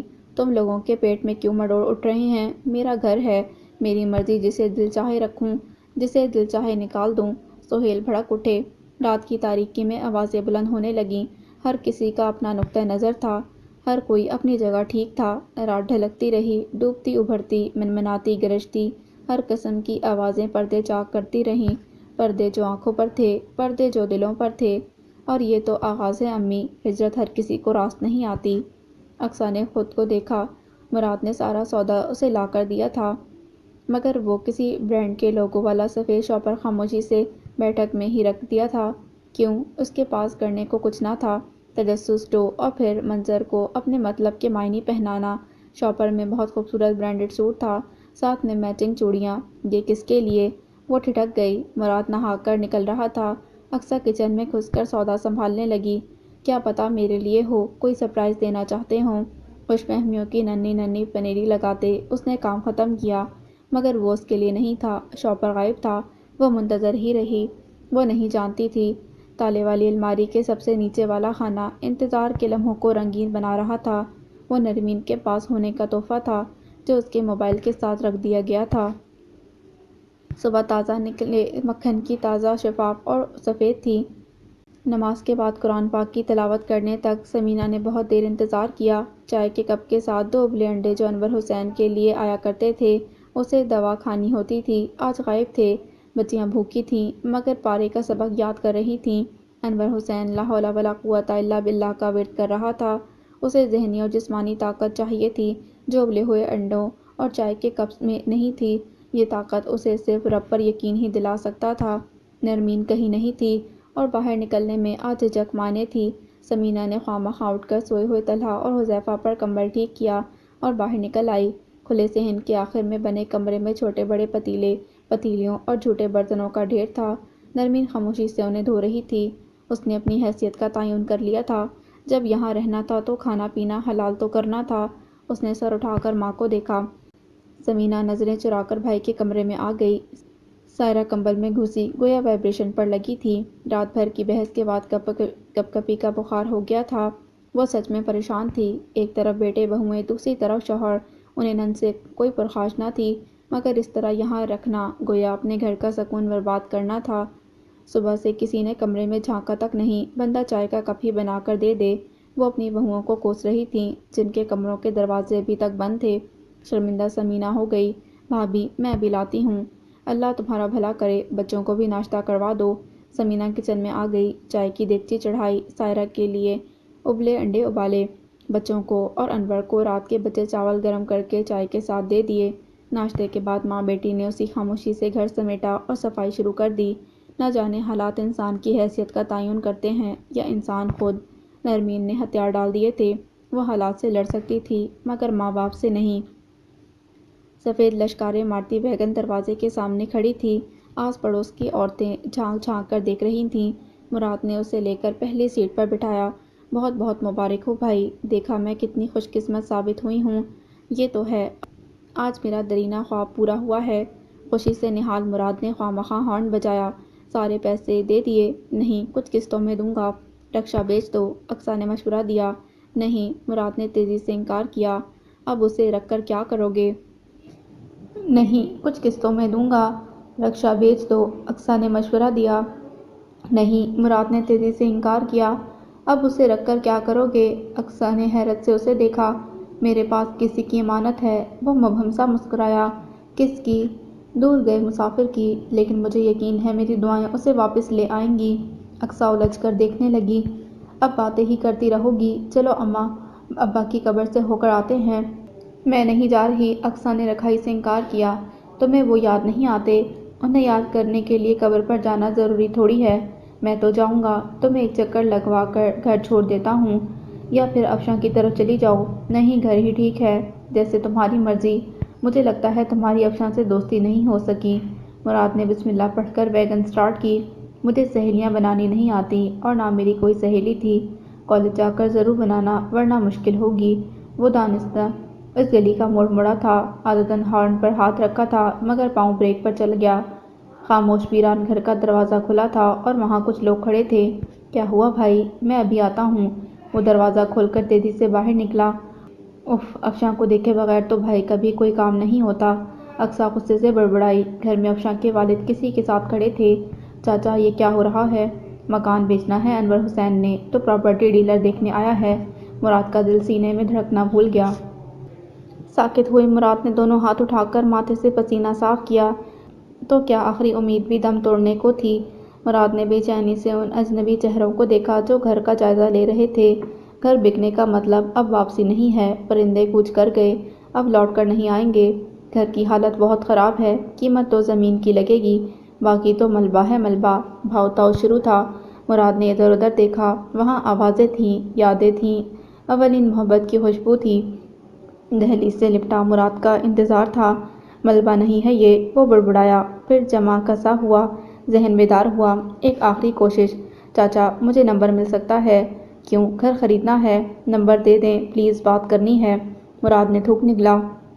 پراپرٹی ڈیلر نے کیناتوس نظروں سے اسے دیکھا۔ جب وہ کھڑا تھا تو براہ راست بات کا کیا مقصد؟ کمبخت اس کا کمیشن کھانے کے چکروں میں تھا۔ مراد نے نمبر لیا اور تیزی سے وین میں آ بیٹھا۔ اسے قبرستان جانا تھا مگر وہ بھول گیا۔ زندہ لوگوں کا حق مرنے والوں سے کہیں زیادہ تھا۔ دوسری طرف بیل جا رہی تھی، ایک ایک گھنٹی اس کے دل پر بجتی تھی۔ ہیلو، دوسری طرف سے آواز آئی، انور حسین چاچا سے بات ہو سکتی ہے؟ سمینا نے سبزی کاٹنا شروع کی اور ایک نظر بچوں کو دیکھا۔ نرمین نے دیوار کے ساتھ کپڑا بچھا کر انہیں پڑھنے بٹھا دیا تھا۔ خود وہ واشنگ مشین کے پاس کھڑی اس کی گمسن گھیڑیوں میں دھلتے کپڑے دیکھ رہی تھی۔ زندگی نے راستوں کا تعین کر دیا تھا تو پھر آناکانی کس لیے؟ ماں بیٹی نے مل کر گھر کا سارا کام سنبھال لیا تھا۔ نازیہ اور سعدیہ کے ہاتھ پیروں پر مہندی لگ گئی تھی۔ وہ کمرے سے نکلنے کے بجائے چھوٹے موٹے کاموں کے لیے بھی سمرین اور فضا کو آوازیں دیتی رہتیں۔ میک اپ کا سامان چھونے کے لالچ میں سمرین سارا دن ان کے کمرے کی صفائی کرتی رہتی۔ ماموں سہیل نے کہا تھا وہ آج ہی نرمین کے کالج کے داخلے کا پتہ کریں گے۔ قریب ہی ایک پرائیویٹ اسکول تھا جس کی فیس بہت زیادہ تو نہ تھی مگر چاروں بچوں کی مل کر کافی بن جاتی۔ گورنمنٹ اسکول دور تھا، بچوں کے لیے سواری کا بندوبست کرنا پڑتا۔ نرمین بھی کالج پیدل تو نہیں جا سکتی تھی۔ مسائل اب سہیل کے سامنے بھی آ رہے تھے۔ اخراجات کا انبار تھا، پوری فیملی کو یہاں ایڈجسٹ کرنا مشکل لگنے لگا تھا۔ آسان ہو سکتا تھا اگر کوئی ساتھ دیتا، یہاں تو بیٹے ہی منہ پھیلائے پھر رہے تھے۔ نمو، بھابھی کے کمرے سے بھی پوچھ کر کپڑے لے آؤ۔ نرمین ماں کی آواز پر چونکی۔ جی، پھر کانوں میں سرگوشیاں کرتے طلحہ اور حذیفہ کو ڈانٹا، میں نے آ کر سبق سننا ہے۔ سائرہ مامی کے کمرے سے باتوں کی آوازیں آ رہی تھیں اور نرمین کو عادت ہو گئی تھی دروازے کے ساتھ لگ کر باتیں سننے کی۔ سارا گھر ہی ان کے قبضے میں ہے، جہاں دیکھو یاجوج ماجوج کی قوم ہی گھوم رہی ہوتی ہے۔ بیٹھک پر الگ پھوپھا جی قبضہ جما رکھے ہیں، کسی آئے گئے کو بٹھانا ہوتا ہے۔ اچھا ذرا حوصلے سے کام لو، آہستہ آہستہ سب ٹھیک ہو جائے گا، ابھی نئے نئے آئے ہیں۔ مامی سائرہ نے تحمل سے ٹوکا، یعنی کچھ ٹھیک نہیں ہوگا، ہمیں ہی عادت ڈالنی ہوگی۔ سعدیہ نے مایوسی سے نازیہ کو دیکھا، ہاں عادت ہی ڈال لو، پہلے پورے خاندان کو گھر بٹھانا ہے پھر بیاہنا ہے، یہ کوئی ایک دن کا مسئلہ نہیں۔ نازیہ نے چمک کر کہا، نازیہ میں نے کتنی بار ٹوکا ہے، سمجھتی نہیں ہو؟ ساس نے ناگواری سے کہا، امی مجھے سب سمجھ میں آتا ہے، پر اب ہم نے گھر کی کوئی روٹین شروع کرنی ہے یا نہیں؟ پھوپھی سے کہیں یہ پچھلا کمرہ صاف کر کے سب لوگ وہاں شفٹ ہو جائیں، کم از کم ہمارے کمرے کو خالی کر دیں۔ پچھلا کمرہ بڑا تھا مگر کاٹ کباڑ سے اٹا پڑا تھا، کچھ دنوں کی بات ہے ان کا کمرہ تیار ہو جائے گا، اس کی تو چھت بھی ٹپکتی ہے۔ سائرہ مامی نے تشویش سے کہا، امی سارا صحن ختم ہو جائے گا، گرمیوں میں کیا کریں گے؟ ابو سے کہیں وہی کمرہ ٹھیک کروا دیں۔ یہ تو ہے، اچھا کرتی ہوں بات، وہ کمرہ چھوٹا ہے، افراد زیادہ ہیں۔ مامی کے لہجے میں نیم رضامندی کے ساتھ ساتھ تذبذب بھی تھا۔ تو ایسا کرتے ہیں، ہم اپنا اپنا کمرہ ان کو دے دیتے ہیں، ہمارا کیا ہے؟ نازیہ چڑھ کر بولی اور غصے سے اٹھ گئی۔ فوری طور پر نرمین وہاں سے ہل بھی نہ سکی۔ نازیہ ٹھٹک گئی، نرمین کے چہرے پر لکھا تھا وہ ایک ایک بات سن چکی ہے۔ اچھا یہ عادت بھی ہے؟ بھابھی میں تو کپڑے لینے آئی تھی۔ کپڑے تو لے لو لیکن خدا کا واسطہ ہے جو سن لیا ہے اس پر عمل بھی کر لینا، نازیہ کہہ کر چلتی بنی۔ مامی نے سن لیا تھا اس لیے نظریں چراتی جلدی سے کپڑے اکٹھے کرنے لگی، بس زبان کی تیز ہے، دل کی بری نہیں ہے تمہاری بھابھی۔ آپ فکر نہ کریں مامی، وہ ٹھیک ہی کہہ رہی ہیں، ہم ایک دو دن میں وہ کمرہ صاف کر لیں گے۔ نہیں نہیں نازیہ تو بس ویسے ہی، تمہارے ماموں نے سنا تو بہت غصہ ہوں گے۔ سعدیہ نے چڑھ کر ساس کو دیکھا، وہ بہت ہی پاک مربت خاتون تھیں، کسی کا دل دکھانا تو سیکھا ہی نہیں تھا۔ ان کی یہی خوبی آج سعدیہ کو بہت بری لگ رہی تھی۔ تنگی تو خیر ہوتی ہے، وہ نازیہ کی طرح منہ پھٹ نہیں تھی مگر کہے بغیر نہ رہ سکی۔ آپ فکر نہ کریں، ماموں سے کہہ دوں گی، ہم خود ایسا چاہتے ہیں۔ نرمین کپڑے لے کر چلی گئی، ویسے عقل مند لڑکی ہے، ہاں اور سلیقے والی بھی ہے۔ سمینا بھی اتنے ہی سلیقے والی تھی، بیٹی کو سارے کام سکھائے ہیں۔ سعدیہ نے کوفت سے ساس کو دیکھا، میں دیکھوں پھوپھی نے سبزی بنائی ہے تو ہانڈی چڑھا دوں، وہ بہانے سے اٹھ گئی۔ سائرہ نے تفکر سے اسے جاتے دیکھا، انہوں نے دو بہوؤں کے ہوتے ہوئے بھی گھر کا ماحول بہت سازگار اور پرامن بنا رکھا تھا مگر اب حالات بدلتے دکھائی دے رہے تھے۔ نرمین نے کپڑے لا کر مشین کے پاس پھینکے اور خود ماں کے پاس آ کر دوسری چھری اٹھا لی، آپی سبق سناؤں؟ فضا نے پوچھا۔ ابھی اور پکا کرو۔ اور کتنا پکا کروں؟ فضا نے ماتھے پر ہاتھ مارا اور پھر سے رٹا لگانے لگی۔ دروازوں کے ساتھ لگ کر باتیں سننا چھوڑ دو نمو، سمینا نے آہستگی سے کہا۔ نرمین نے ماں کو غور سے دیکھا۔ سمینا کو بھی یہ عادت یہیں آ کر پڑی تھی۔ تو پتہ کیسے چلے گا اب ہماری اوقات کیا ہے؟ غریب اور بے آسراؤں کی کوئی اوقات نہیں ہوتی۔ سمینا نے آہ بھری۔ ہمت ہارنے والوں کی اوقات نہیں ہوتی، مگر آپ کی سمجھ میں یہ باتیں کہاں آئیں گی امی جی؟ نرمین ہنسی، ہلکی تلخ بے بسی کی آمیزش والی ہنسی۔ سمجھ میں تو ہر بات آتی ہے، مگر اب کیا کروں؟ لگتا ہے ہاتھ پیر کٹوا کر بیٹھ گئی ہوں۔ سمینا اتنے سے دنوں میں خود بھی اکتا گئی تھیں۔ انہیں تو لگا تھا یہاں آتے ہی سب بدل جائے گا، مگر یہاں تو نئے امتحانات شروع ہو گئے۔ جان چھڑکتے بھتیجے نظریں چرا پھر رہے تھے۔ ان کی بیویوں کے منہ میں زبان شاید شوہروں کی شہ پر آئی تھی۔ بھابھی مجبور اور بے بس نظر آتی۔ لے دے کر ایک بھائی ہی آسرا تھا۔ کچھ نہ کریں، سبزی بنا لی تو آ جائیں، پچھلا کمرہ صاف کرنا ہے۔ کیوں؟ سمینا نے حیران ہو کر کہا۔ اپنے لیے۔ نرمین انہیں نہیں دیکھ رہی تھی، وہ میتھی کے پتے چن رہی تھی۔ کب تک پورے گھر میں تنتناتے پھریں گے؟ وہاں تو بہت سامان ہے۔ سمینا کا لہجہ پست تھا۔ ہمارا بوجھ اس سے کہیں زیادہ ہے امی جی۔ یہاں ہے۔ سمرین نے احتیاط سے ڈریسنگ ٹیبل کی دراز کھولی۔ فضا نے جھک کر دیکھا۔ دونوں کی آنکھیں جگمگا گئیں۔ سلور گرے کلر کا میک اپ باکس ان کے سامنے تھا۔ یہ کٹ بہت مہنگی ہے اور سعدیہ انہیں ہاتھ بھی نہ لگانے دیتی۔ یہ تو بہت پیاری ہے۔ فضا نے انگلی کی پور سے سلور مخملی سطح کو چھوا۔ باہر نکال کر دیکھیں، سمرین نے کہا تو فضا نے جھٹ سے گردن ہلائی۔ دونوں نے کٹ باہر نکال کر اوپر رکھی۔ کیسے کھلے گی؟ مجھے پتہ ہے۔ سمرین نے فخر سے گردن اکڑائی۔ شادی کے دنوں میں سعدیہ نے کئی بار اس کے سامنے کھولی تھی۔ کھٹ کھٹ، ان کے سامنے گویا پورا جہان کھل گیا۔ ہر رنگ، ہر شیڈ، اس میں کیا نہیں تھا۔ میک اپ کروں؟ سمرین نے برش ہاتھ میں لیا تو فضا نے کرسی سنبھال لی۔ جب تک سعدیہ کمرے میں آئی، کٹ میں موجود سارے برش رنگوں میں لتھڑے ڈریسنگ ٹیبل پر پڑے تھے اور رنگ فضا کے چہرے پر سجے تھے۔ سمرین آئی شیڈ والے برش کے ساتھ فضا کے ہونٹوں پر لپسٹک لگا رہی تھی۔ سعدیہ کی چیخ ہی نکل گئی۔ سمرین کے ہاتھ سے برش گرا۔ الٹے سیدھے ہاتھ مار کر کٹ بند کرنے کی کوشش کی تو گھبراہٹ میں کٹ ہی زمین بوس ہو گئی۔ جاہل، بدتمیز، چورنیاں! سعدیہ نے چیختے ہوئے دونوں کی پشت دیکھ دی، پھر بازو سے دبوچ کر کمرے سے باہر پھینک دیا۔ دھکا اتنا شدید تھا کہ دونوں نیچے گریں۔ نرمین ان کی چیخیں سنتی اور بھاگتی ہوئی آئی۔ پھر اس سے پہلے ہی انور حسین دونوں بچیوں کو بازو میں بھر چکا تھا۔ سعدیہ نے رو رو کر آنکھیں سجا لیں۔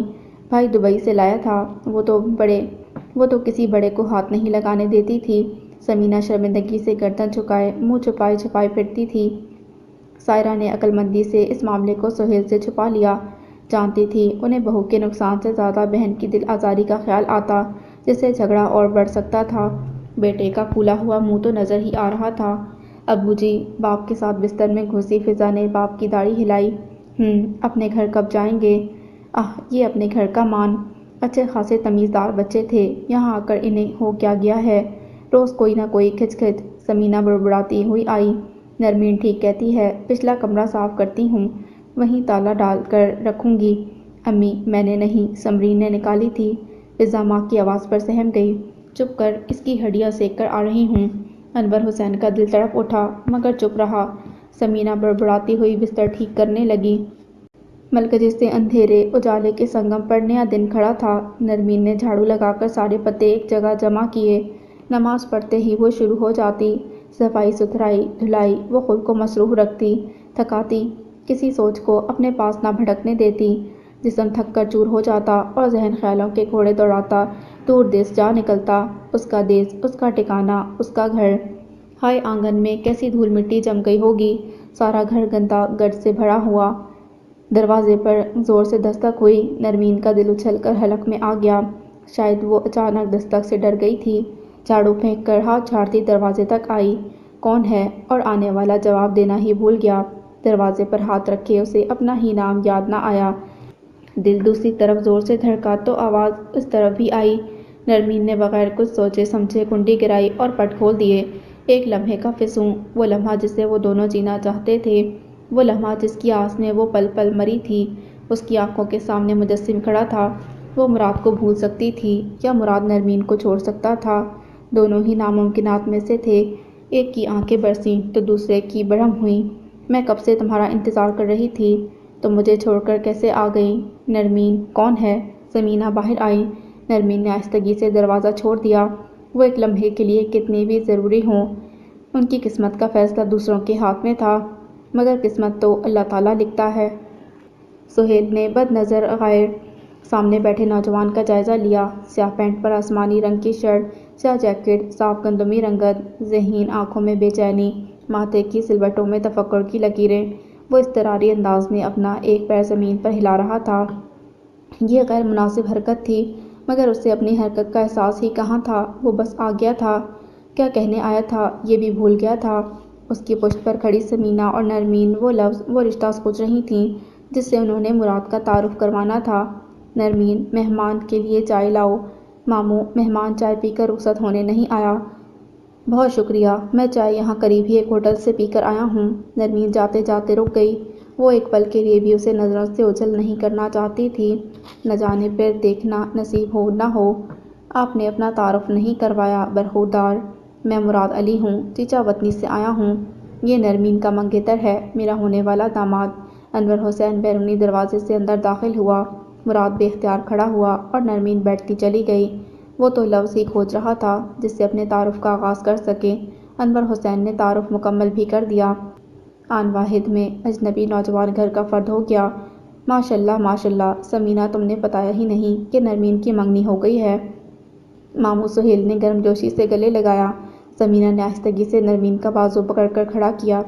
مراد بھیا، بچوں نے مراد کے گرد گھیرا ڈال دیا۔ اماں فوت ہو گئی تھیں، میں ان کے لیے گاؤں گیا تھا، کچھ دن لگ گئے اور یہ لوگ سمجھے میں واپس نہیں آؤں گا۔ مراد کے لہجے میں گلے ہی گلے تھے۔ ایسا تو کچھ نہیں، ہم تو شادی میں شرکت کے لیے آئے تھے۔ انور حسین نے جلدی سے وضاحت کی، جیسے درمیان میں کچھ پیتا ہی نہ ہو۔ سمینہ نے حیرت سے شوہر کو دیکھا۔ سمینہ، نرمین، جاؤ سامان اکٹھا کرو۔ بچوں، مراد علی ہمیں لینے آیا ہے۔ یہ انور حسین کا فیصلہ تھا یا حکم؟ سمینہ ششدر رہ گئی اور نرمین کو لگا جیسے کسی نے بدن میں نئی روح پھونک دی ہو۔ مگر انور حسین، میں نے وہ مکان بیچ دیا ہے، تم لوگوں کو یہاں ہمارے ساتھ رہنا ہے۔ ماموں سہیل ہکا بکا رہ گئے۔ نہیں نہیں، ہم تو بس شادی میں شرکت کے لیے آئے تھے، شادی ختم ہو گئی، اب ہمیں واپس جانا ہے۔ میں اب ٹھیک ہوں، اپنے کنبے کا بوجھ اٹھا سکتا ہوں۔ پھر میرے ساتھ میرا بیٹا ہے نا؟ انور حسین نے فخر سے مراد کو دیکھا جس کا چہرہ اندرونی خوشی سے جگمگا رہا تھا۔ سمینہ، سہیل نے بہن کو دیکھا تو انہوں نے سر جھکا لیا۔ پاس رہ کر رشتوں کی اصلیت دیکھنے اور انہیں خود سے دور کرنے سے بہتر تھا وہ واپس لوٹ جائیں، کچھ بھرم تو قائم رہ جائے گا۔ سہیل بھائی، جہاں ہماری جڑیں ہیں ہم وہیں پھلے پھولیں گے، اجنبی زمین ہر کسی کو راس نہیں آتی۔ انور حسین نے مراد کے کندھے پر ہاتھ رکھا۔ کب جانا ہے؟ ابھی۔ سہیل نے بات سمجھ کر سر جھکا لیا۔ وہ یہاں رہ کر بھی بہن کی مدد کر سکتے تھے۔ پوری رات کروٹیں بدلتے آنکھوں میں کٹ جاتی تو صبح آنکھ کیا کھلتی۔ ثریا نے کروٹ بدلی اور موبائل اٹھا کر دیکھا۔ 8 بج رہے تھے اور کال لاگ خالی تھا۔ نہ وہ کال کرتا تھا نہ اس کی کال لیتا تھا۔ پتہ نہیں کب واپس آئے گا۔ جب سے سکینہ نے حقیقت بتائی تھی ثریا شرمندگی محسوس کرتی۔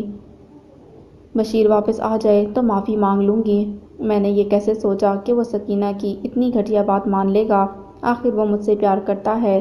ہائے ثریا، تیری گندی زبان، اسی زبان کی وجہ سے مار کھاتی ہے، کم بخت سدھر جا۔ برش کرتے اس کا بس نہ چلتا کہ اپنی زبان کو دانتوں سے کتر ڈالے۔ ہاتھ منہ دھوتی، خود کو فریش کرتی باہر نکلی تو سارا گھر بھاں بھاں کر رہا تھا۔ دفعہ ہو گئی کم بخت، اس پر کوئی پابندی نہیں، ساری پابندیاں میرے لیے ہیں۔ 2 دن سے سکینہ کا یہی معمول تھا، بچے کو اسکول چھوڑنے جاتی تو شام ڈھلے ہی گھر آتی تھی۔ بشیر کو پتہ ہے تم سارا دن گھر نہیں ہوتی ہو، بتا دوں تو تیری بھی ہڈیاں سینک دے۔ چڑھ کر ثریا نے ڈراوا دیا۔ اس شہر میں میرا میکا ہے، بہن بھائی، ماں باپ، رشتے دار تمہاری طرح زمین سے نہیں اگی ہوں۔ سکینہ نے ٹکا سا طعنہ مارا اور چلی گئی۔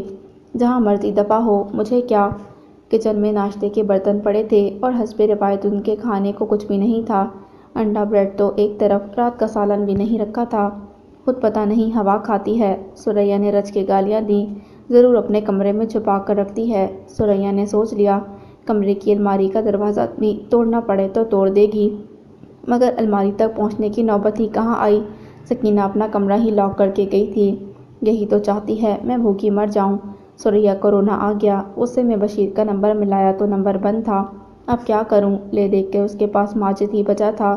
اس نے کنڈی کھول کر باہر جھانکا۔ ماجد کچھ گاہکوں کو فارغ کر رہا تھا۔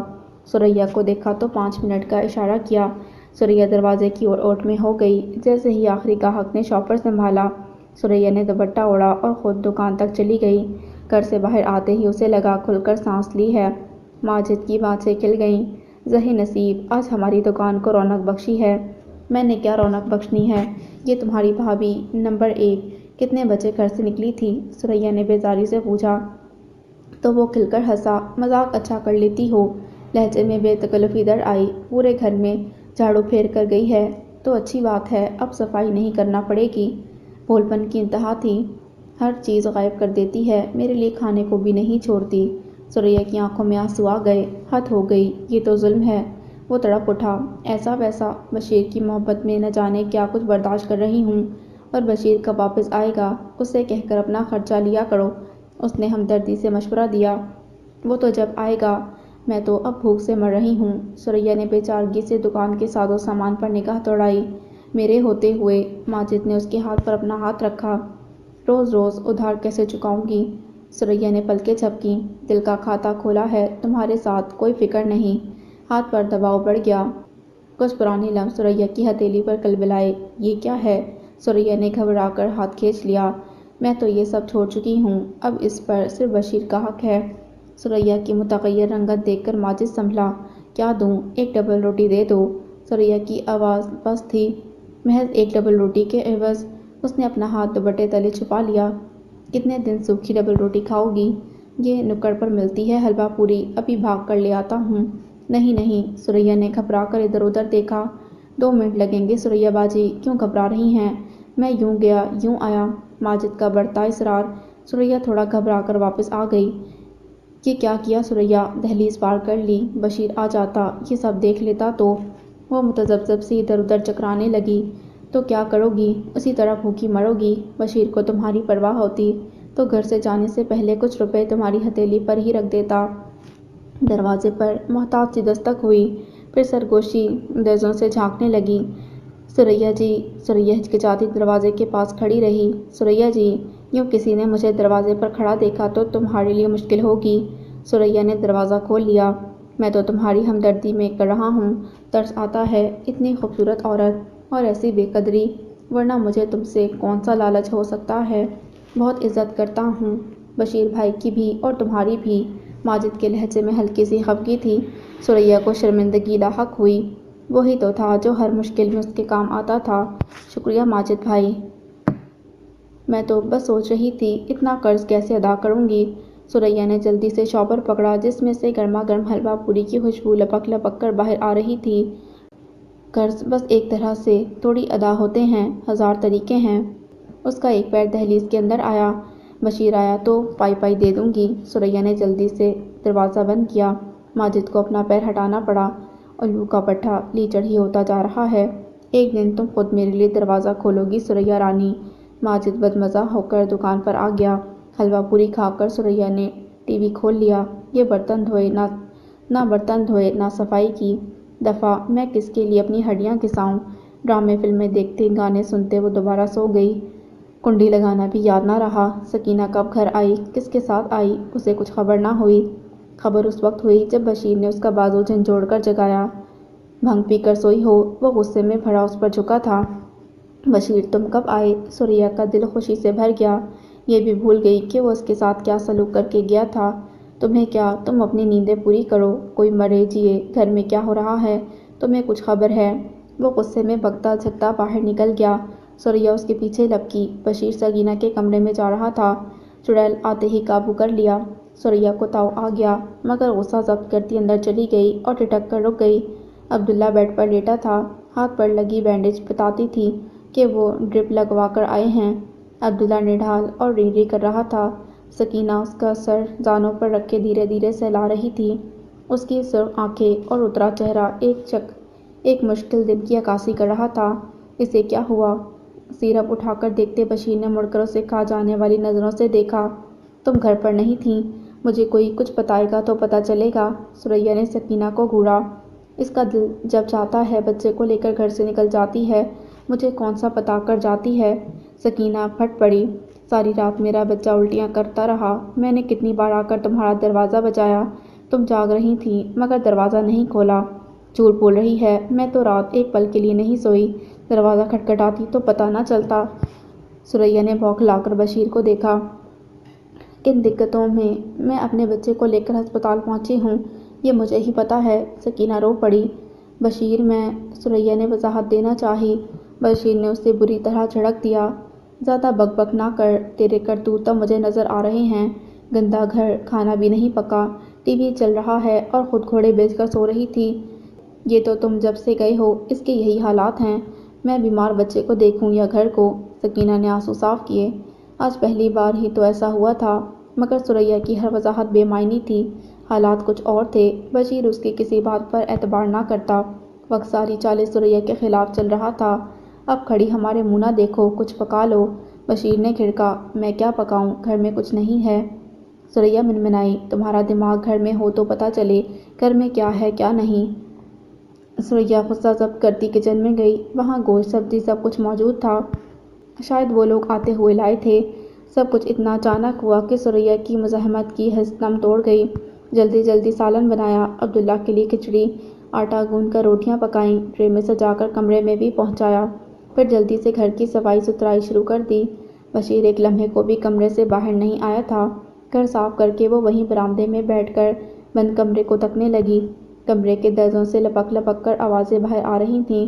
وہ دونوں ہنس رہے تھے، اپنی باتوں سے بچے کو بہلا رہے تھے۔ وہ اسے آج رات بھی میسر نہ تھا۔ ثریا کی سمجھ میں آ گیا تھا۔ سبز مرچوں والا آملیٹ، آلو کی بھجیا، آٹا گوندے، کب سے بند دروازے کے کھلنے کی منتظر تھی۔ کوئی پل، کوئی لمحہ جو اسے بشیر کے ساتھ تنہا نصیب ہو تو وہ بشیر کو سنائے گی۔ ثریا ہوشیار ہوئی، آنے والی سکینہ تھی۔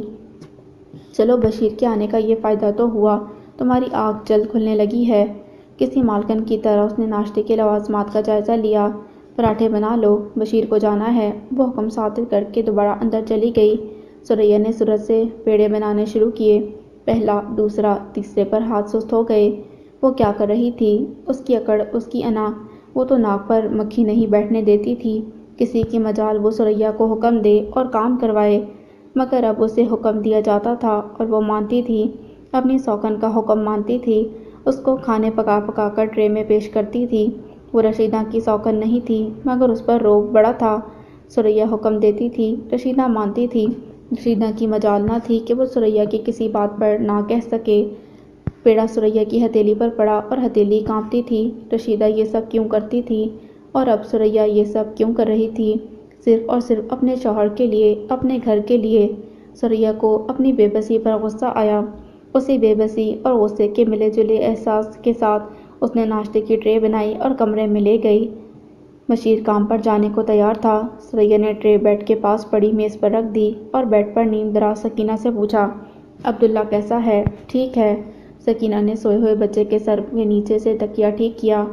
اب ثریا کے وہاں رکنے کھڑے رہنے کا کیا جواز تھا؟ وہ مایوسی سے پلٹنے کو تھی کہ بشیر نے پکار لیا، بیٹھ جاؤ، ناشتہ کر لو۔ ثریا جلدی سے بیٹھ گئی، جیسے اسی ایک پکار کی منتظر ہو۔ سکینہ کا چہرہ بے تاثر ہی رہا۔ گھر آؤ گے؟ ثریا نے بے حد آس سے پوچھا۔ ہاں، عبداللہ ٹھیک نہیں ہے، آنا ہی پڑے گا۔ ثریا کو تسلی ہوئی۔ ناشتہ کرنے، بچے کو پیار اور ضروری ہدایات دینے کے بعد بشیر جانے لگا تو ثریا نے دروازے کے پاس اس کا راستہ روک لیا۔ ناراض ہو کر مت جاؤ، تمہاری حرکتیں ہی ایسی ہیں۔ اچھا غلطی ہو گئی، معاف کر دو۔ ثریا کا لہجہ ملتجی ہو گیا۔ میری بات پوری سنی تھی، بس بڑبڑ شروع ہو گئی۔ زبان چلاتی عورتیں کتنی بری لگتی ہیں۔ وہ بگڑا، کاش کوئی عورتوں سے پوچھتا، ہاتھ اٹھاتے مرد کیسے لگتے ہیں۔ اب چپ رہوں گی، نہیں بولوں گی۔ خدا کی قسم، تم نہیں ہوتے تو میں مرنے والی ہو جاتی ہوں۔ کوئی نہیں ہے میرا، صرف تم ہو بشیر۔ دونوں ہاتھوں میں اس کا بازو دبوچے وہ منتیں کر رہی تھی۔ چند ناراض لمحے ہی تو تھے، وہ اسے منا لینا چاہتی تھی۔ اچھا ٹھیک ہے، رات کو بات کریں گے۔ بشیر کا لہجہ نرم پڑا۔ ثریا کا دل کھل گیا۔ میں انتظار کروں گی، اللہ حافظ، وہ کہہ کر نکل گیا۔ دروازے کے ساتھ لگی ثریا نے اسے دور تک جاتے دیکھا۔ پلٹی تو ماجد اسی کو دیکھ رہا تھا۔ کسی بہانے بشیر سے پیسے لے کر اس کا ادھار تو چکاؤں۔ اس نے جلدی سے دروازہ بند کر دیا۔ سکینہ برآمدے میں کھڑی اس کو دیکھ رہی تھی۔ ثریا لپک کر پاس آئی۔ رات کس وقت مجھے آواز دی تھی؟ دروازہ کھٹکھٹایا تھا۔ میں دے بھی دیتی تو تم نے کون سا جانا تھا؟ وہ رکھائی سے کہہ کر کمرے میں چلی گئی۔ سب جانتی ہوں، مجھے بشیر کی نظروں میں گرانا چاہتی ہو۔ سکینہ نے زور سے دروازہ بند کیا۔ دفعہ دور۔ ثریا بھی اپنے کمرے میں چلی گئی۔ پرندے یوں واپس لوٹے تھے جیسے کبھی کوچ کیا ہی نہ ہو۔ بچے ویگن سے اترتے ہی گھر کے اندر بھاگے۔ فضا اور سمرین کو اپنی سہیلیوں کی یاد ستانے لگی۔ سمینہ نے آتے ہی چادریں جھاڑ کر بچھانا شروع کیں تاکہ بیٹھنے کا انتظام ہو۔ مراد نے سامان نکال کر گھر میں رکھنا شروع کیا۔ سفید وین کے دروازے کھلے تھے۔ یہ کس کی ہے؟ نرمین اس کے ہاتھ سے شاپر لیتے ہوئے پوچھنے لگی۔ سمجھو تو تمہاری۔ مراد نے شاپر ہاتھ سے نہیں چھوڑا تھا۔ کیا مطلب؟ میں کس کا ہوں؟ نرمین کی نگاہ جھکی۔ تو میری ہر چیز تمہاری ہے۔ مطلب تمہارا خواب پورا ہو گیا۔ نرمین نے شاپر چھوڑا اور بھاگ کر وین کو چھو کر دیکھا۔ مراد نے شاپر رکھا اور واپس آ گیا۔ اور اب کسی اور کا بھی خواب پورا کرنا چاہتا ہوں۔ مطلب گریجویشن کی تیاری کر رہا ہوں۔ واقعی؟ نرمین کا دل مسرت سے بھر گیا۔ ہم دونوں اپنی زندگی کو بہت اچھے سے سنواریں گے۔ تم دیکھنا، ہم اپنی زندگی بدل دیں گے۔ انشاءاللہ۔ نرمین کے دل سے دعا نکلی۔ مراد مڑ کر باقی کارٹن نکالنے لگا۔ ماموں سہیل نے چپکے سے کئی مہینوں کا راشن وین میں رکھوا دیا تھا۔ آٹا، دالیں، چاول، گھی، کوئی چیز نہیں چھوڑی تھی۔ انور حسین وہ سامان لے جا کر اندر رکھنے لگا۔ سمینہ کی آنکھیں بھیگ گئیں۔ مجھے معاف کر دینا میری بہن، لیکن اپنی ذات کی حد تک مجھ سے جو بھی ہو سکا میں تمہارے لیے کروں گا۔ مسجد کا اسپیکر کھنکھاڑا۔ حضرات، ایک ضروری اعلان سنیں۔ سب ہمتاً گوش ہوئے۔ سمینہ نے شور مچاتے بچوں کو چپ کروایا۔ منشی اکرم، انور حسین کا رنگ پک ہوا۔ رضائے الہی سے وہ بت بنے ایک دوسرے کی شکلیں دیکھنے لگے۔ ظالم مر بھی جاتے ہیں، کیونکہ آسمانوں پر ایک رب رہتا ہے جو زمین والوں سے بے خبر نہیں۔ منشی نہیں مرا تھا، انور حسین کا خوف مر گیا تھا اور اسے منشی کے ساتھ ہی دفن ہو جانا تھا۔ نرمین اور مراد نے ایک دوسرے کو دیکھا۔ جب زمین والے انصاف کرنے میں ناکام ہوں تو آسمانوں والا خود حساب لینے کے لیے اپنے پاس بلا لیتا ہے، اور جب پوچھا جائے گا تم نے میری مخلوق کے ساتھ کیا سلوک روا رکھا تو منشی کے پاس مظلوموں کی آہوں بددعاؤں کے سوا کیا جواب ہوگا؟ مجھے اس کے جنازے میں جانا ہوگا، انور حسین نے پاس آ کر کہا۔ نرمین نے کچھ کہنا چاہا، مراد نے ہاتھ اٹھا کر خاموش کروا دیا۔ سفید کفن میں اس کی میت لپٹی تھی۔ انور حسین کئی لمحے اس کے چہرے پر نگاہ نہ ڈال سکا۔ کئی لوگ محض یہی دیکھنے آئے تھے کہ کیا وہ واقعی مر گیا ہے، کیا واقعی ان کی جان اس افریت سے ہمیشہ کے لیے چھوٹ گئی۔ بس ہارٹ اٹیک آیا اور جاں بر نہ ہو سکا۔ کوئی گلوگیر لہجے میں بتا رہا تھا، نہ کوئی کھاتا کلیئر ہوا، نہ کوئی حساب بے باک۔ کسی کے سر پر ابھی تک اس کی دھمکیوں کی تلوار لٹک رہی تھی۔ دفتر میں کھاتے یوں ہی کھلے پڑے تھے۔ کسی نے اپنی مجبوری کو سود کے ہاتھوں رہن رکھا تھا۔ اس کے انگوٹھے کی روشنائی ابھی خشک بھی نہ ہوئی تھی۔ فرشتہ اجل آیا اور روح کھینچ کر لے گیا۔ جن ہاتھوں سے اس نے دولت بٹوری تھی وہ بے جان ٹھنڈے، بالکل خالی کفن میں لپٹے تھے۔ کلمہ شہادت۔ انور حسین نے زیر لب کلمہ پڑھا اور پیچھے ہٹ گیا۔ دنیا کی کمائی دنیا میں ہی رہ گئی۔ میت اپنے اعمال سمیت آخری سفر کو روانہ ہو گئی تھی۔ شور شرابے پر افشاں نے اوپر سے جھانکا۔ کوئی نلکا چلا رہا تھا، کوئی سین دھو رہا تھا۔ جیسے ہی نرمین پر نظر پڑی، افشاں کی چیخ نکل گئی۔ اس کی چیخ پر نمو نے اوپر دیکھا اور مسکرا دی۔ افشاں نے دیوار پھلانگی اور بھاگتی ہوئی سیڑھیاں اتری۔ نمو تم واپس آ گئیں، نمو تم واپس آ گئیں۔ اس کی جھپی ڈال کر گول گول گھماتے مارے خوشی کے وہ پاگل ہو رہی تھی۔ بس کرو، مجھے مارنا ہے، دل تو یہی چاہتا ہے مار ڈالوں۔ دونوں کا توازن بگڑا۔ دونوں جا کر دیوار سے ٹکرائیں اور چوٹ کے باوجود کھلکھلا کر ہنس پڑیں۔ مراد بھائی کا یقین بالکل ٹھیک تھا۔ وہ کہتے تھے نرمین ضرور واپس آئے گی، پھر تم لوگ مل کر کالج میں داخلہ لینا۔ یہ سب اسی کی وجہ سے ممکن ہوا افشاں۔ وہ نہ آتا تو شاید ہم واپس بھی نہ آتے۔ اللہ، ایسی محبت تو فلموں میں ہوتی ہے، میری زندگی کسی فلم سے کم ہے۔ دونوں چھت پر آ گئیں۔ آسمان شام کنارے نارنجی رنگوں میں ڈھل رہا تھا اور سبزی کے کھیتوں پر ہلکا سا غبار چھایا تھا۔ بائی پاس کو گھیرے بلند و بالا درخت اسی طرح استادہ تھے۔ تاج محل کی عمارت نارنجی رنگوں میں ڈھلی لچک رہی تھی۔ پتہ ہے، وہ ہم تینوں کے لیے داخلہ فارم بھی لے آئے تھے۔ تینوں؟ نرمین نے لا علمی سے پوچھا۔ ہاں، تمہیں بتایا نہیں، وہ اپنی بہن کو لائے ہیں اور سچ کہوں تو کہیں سے بھی مراد بھائی کی بہن نہیں لگتی۔ اتنی خود پسند ہے کہ اسے اپنے سوا کچھ اور نظر ہی نہیں آتا، اور مجھے تو مراد بھائی کے ساتھ بات کرتا دیکھ لے تو آنکھوں سے چنگاریاں نکلنے لگتی ہیں۔ کیوں؟ اس کے انداز پر نرمین کو ہنسی آ گئی۔ پتہ نہیں کیوں جیلس بہت ہوتی ہے، جیسے مراد اسی کا ہے، کسی اور کا تو کچھ لگتا ہی نہیں۔ اسے میرے بارے میں پتہ ہے؟ بالکل نہیں، مراد بھائی نے منع کیا ہے۔ منع کیوں کیا ہے؟ نرمین کو تعجب ہوا۔ کہتے تھے وقت آنے پر خود بتاؤں گا۔ ہاں تو بتا دے گا، نرمین مسکرائی۔ اب تم لوگ کہیں جاؤ گے تو نہیں؟ نہیں، ہم اپنا گھر چھوڑ کر کہیں نہیں جائیں گے۔ نرمین کے لہجے میں اطمینان ہی اطمینان تھا۔ یہ تو اچھا ہو گیا، افشاں کو تسلی ہوئی۔ کالج میں داخلہ تو لوگی نا؟ کیوں نہیں لوں گی، ضرور لوں گی۔ اقصیٰ کو منہ لگانے کی ضرورت نہیں۔ کون اقصیٰ؟ نرمین نے تعجب سے پوچھا۔ مراد بھائی کی بہن، اور کون؟ دیکھتے ہیں تمہارے مراد بھائی کب اسے مجھ سے ملواتے ہیں۔ نرمین ہنسی، مگر مراد کے ملوانے کی نوبت ہی نہیں آئی۔ دونوں کی بالا ہی بالا ملاقات ہو گئی تھی۔ مراد کو آرٹ اسکول ٹیچرز کا گروپ مل گیا تھا، جن کی اپنی وین والے سے لڑائی ہو گئی تھی۔ یہ وہ ٹیچرز تھیں جو رہتی تو شہر میں تھیں، مگر ان کی تعیناتی آس پاس کے گاؤں میں ہوئی تھی۔ مراد کے لیے یوں سہولت تھی کہ انہیں صبح صبح ان کے اسکولوں میں ڈراپ کر کے وہ تسلی سے آخری گاؤں میں رک کر اپنی پڑھائی کرتا رہتا۔ دل بے چین ہوتا تو ماں باپ کی قبروں سے بھی ہو آتا۔ دور نزدیک کے سارے گاؤں پار کرتا 4 بجے گھر آ جاتا۔ تینوں کے کالج فارم جمع ہو گئے تھے اور لسٹیں لگنے کا انتظار تھا۔ اقصیٰ نے مسلسل ٹن ٹن بجتی گھنٹی پر بیٹھک کی کھڑکی سے جھانکا تو نظر شکرقندی کی چاٹ والی ریہڑی پر گئی۔ گھنٹی اسی ریہڑی کے ساتھ بندھی تھی۔ رکنا بھائی رکنا، جلدی سے آواز لگاتی وہ پیسے لینے بھاگی۔ نرمین نے ریہڑی روک لی۔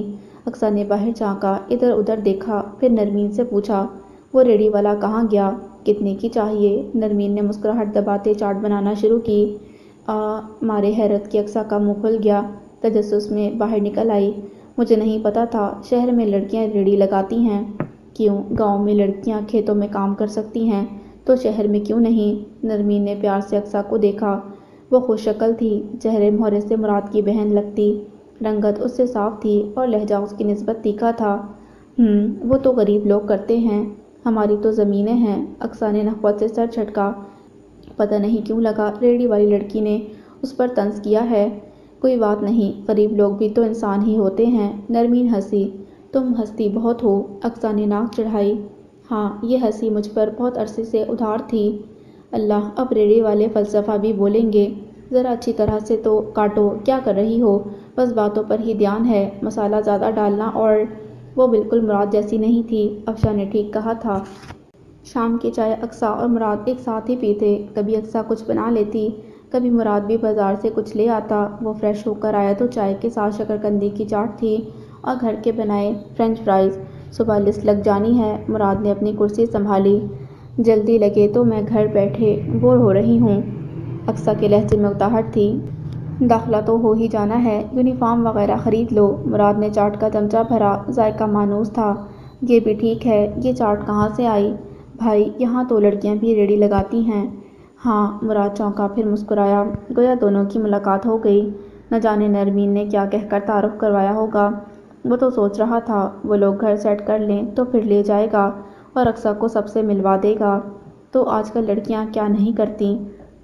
ریہڑی لگانا تو کوئی کام نہ ہوا۔ اقصیٰ نے نخوت سے ناک چڑھائی۔ اور اگر اسے پتہ چلے کہ اس کا بھائی اس ریہڑی والی پر مرتا ہے اور وہ اس کی بھابھی بننے والی ہے تو؟ مراد نے بامشکل ہنسی دبائی۔ تھی کیسی؟ بس ایویں سی تھی، میں نے تو زیادہ غور نہیں کیا۔ اب ان گلی محلے میں پھر کر چیزیں بیچنے والی لڑکیوں پر کون غور کرے؟ مراد کی مسکراہٹ دم توڑ گئی، لیکن خود کو بہت کچھ سمجھ رہی تھی، فلسفہ بول رہی تھی۔ فلسفہ؟ لیکن میں نے تو منہ نہیں لگایا۔ مراد کا دل ہر چیز سے اچاٹ ہو گیا۔ اس نے چائے کا کپ واپس رکھ دیا۔ کیا ہوا، اچھی نہیں بنی؟ زہر ہے، وہ کہہ کر تیزی سے اٹھ گیا۔ مراد بھائی، اقصیٰ نے پکارا، مگر وہ بیٹھک میں چلا گیا۔ ان کو کس بات پر غصہ آیا؟ اقصیٰ نے پریشان ہو کر مراد کے کپ سے گھونٹ بھرا۔ چائے تو ٹھیک تھی، میں نے کہہ دیا، اب ریہڑی لے کر تم نہیں جاؤ گی؟ کیوں ابو جی، تمہارا باپ اب ٹھیک ہو گیا ہے، وہ جایا کرے گا۔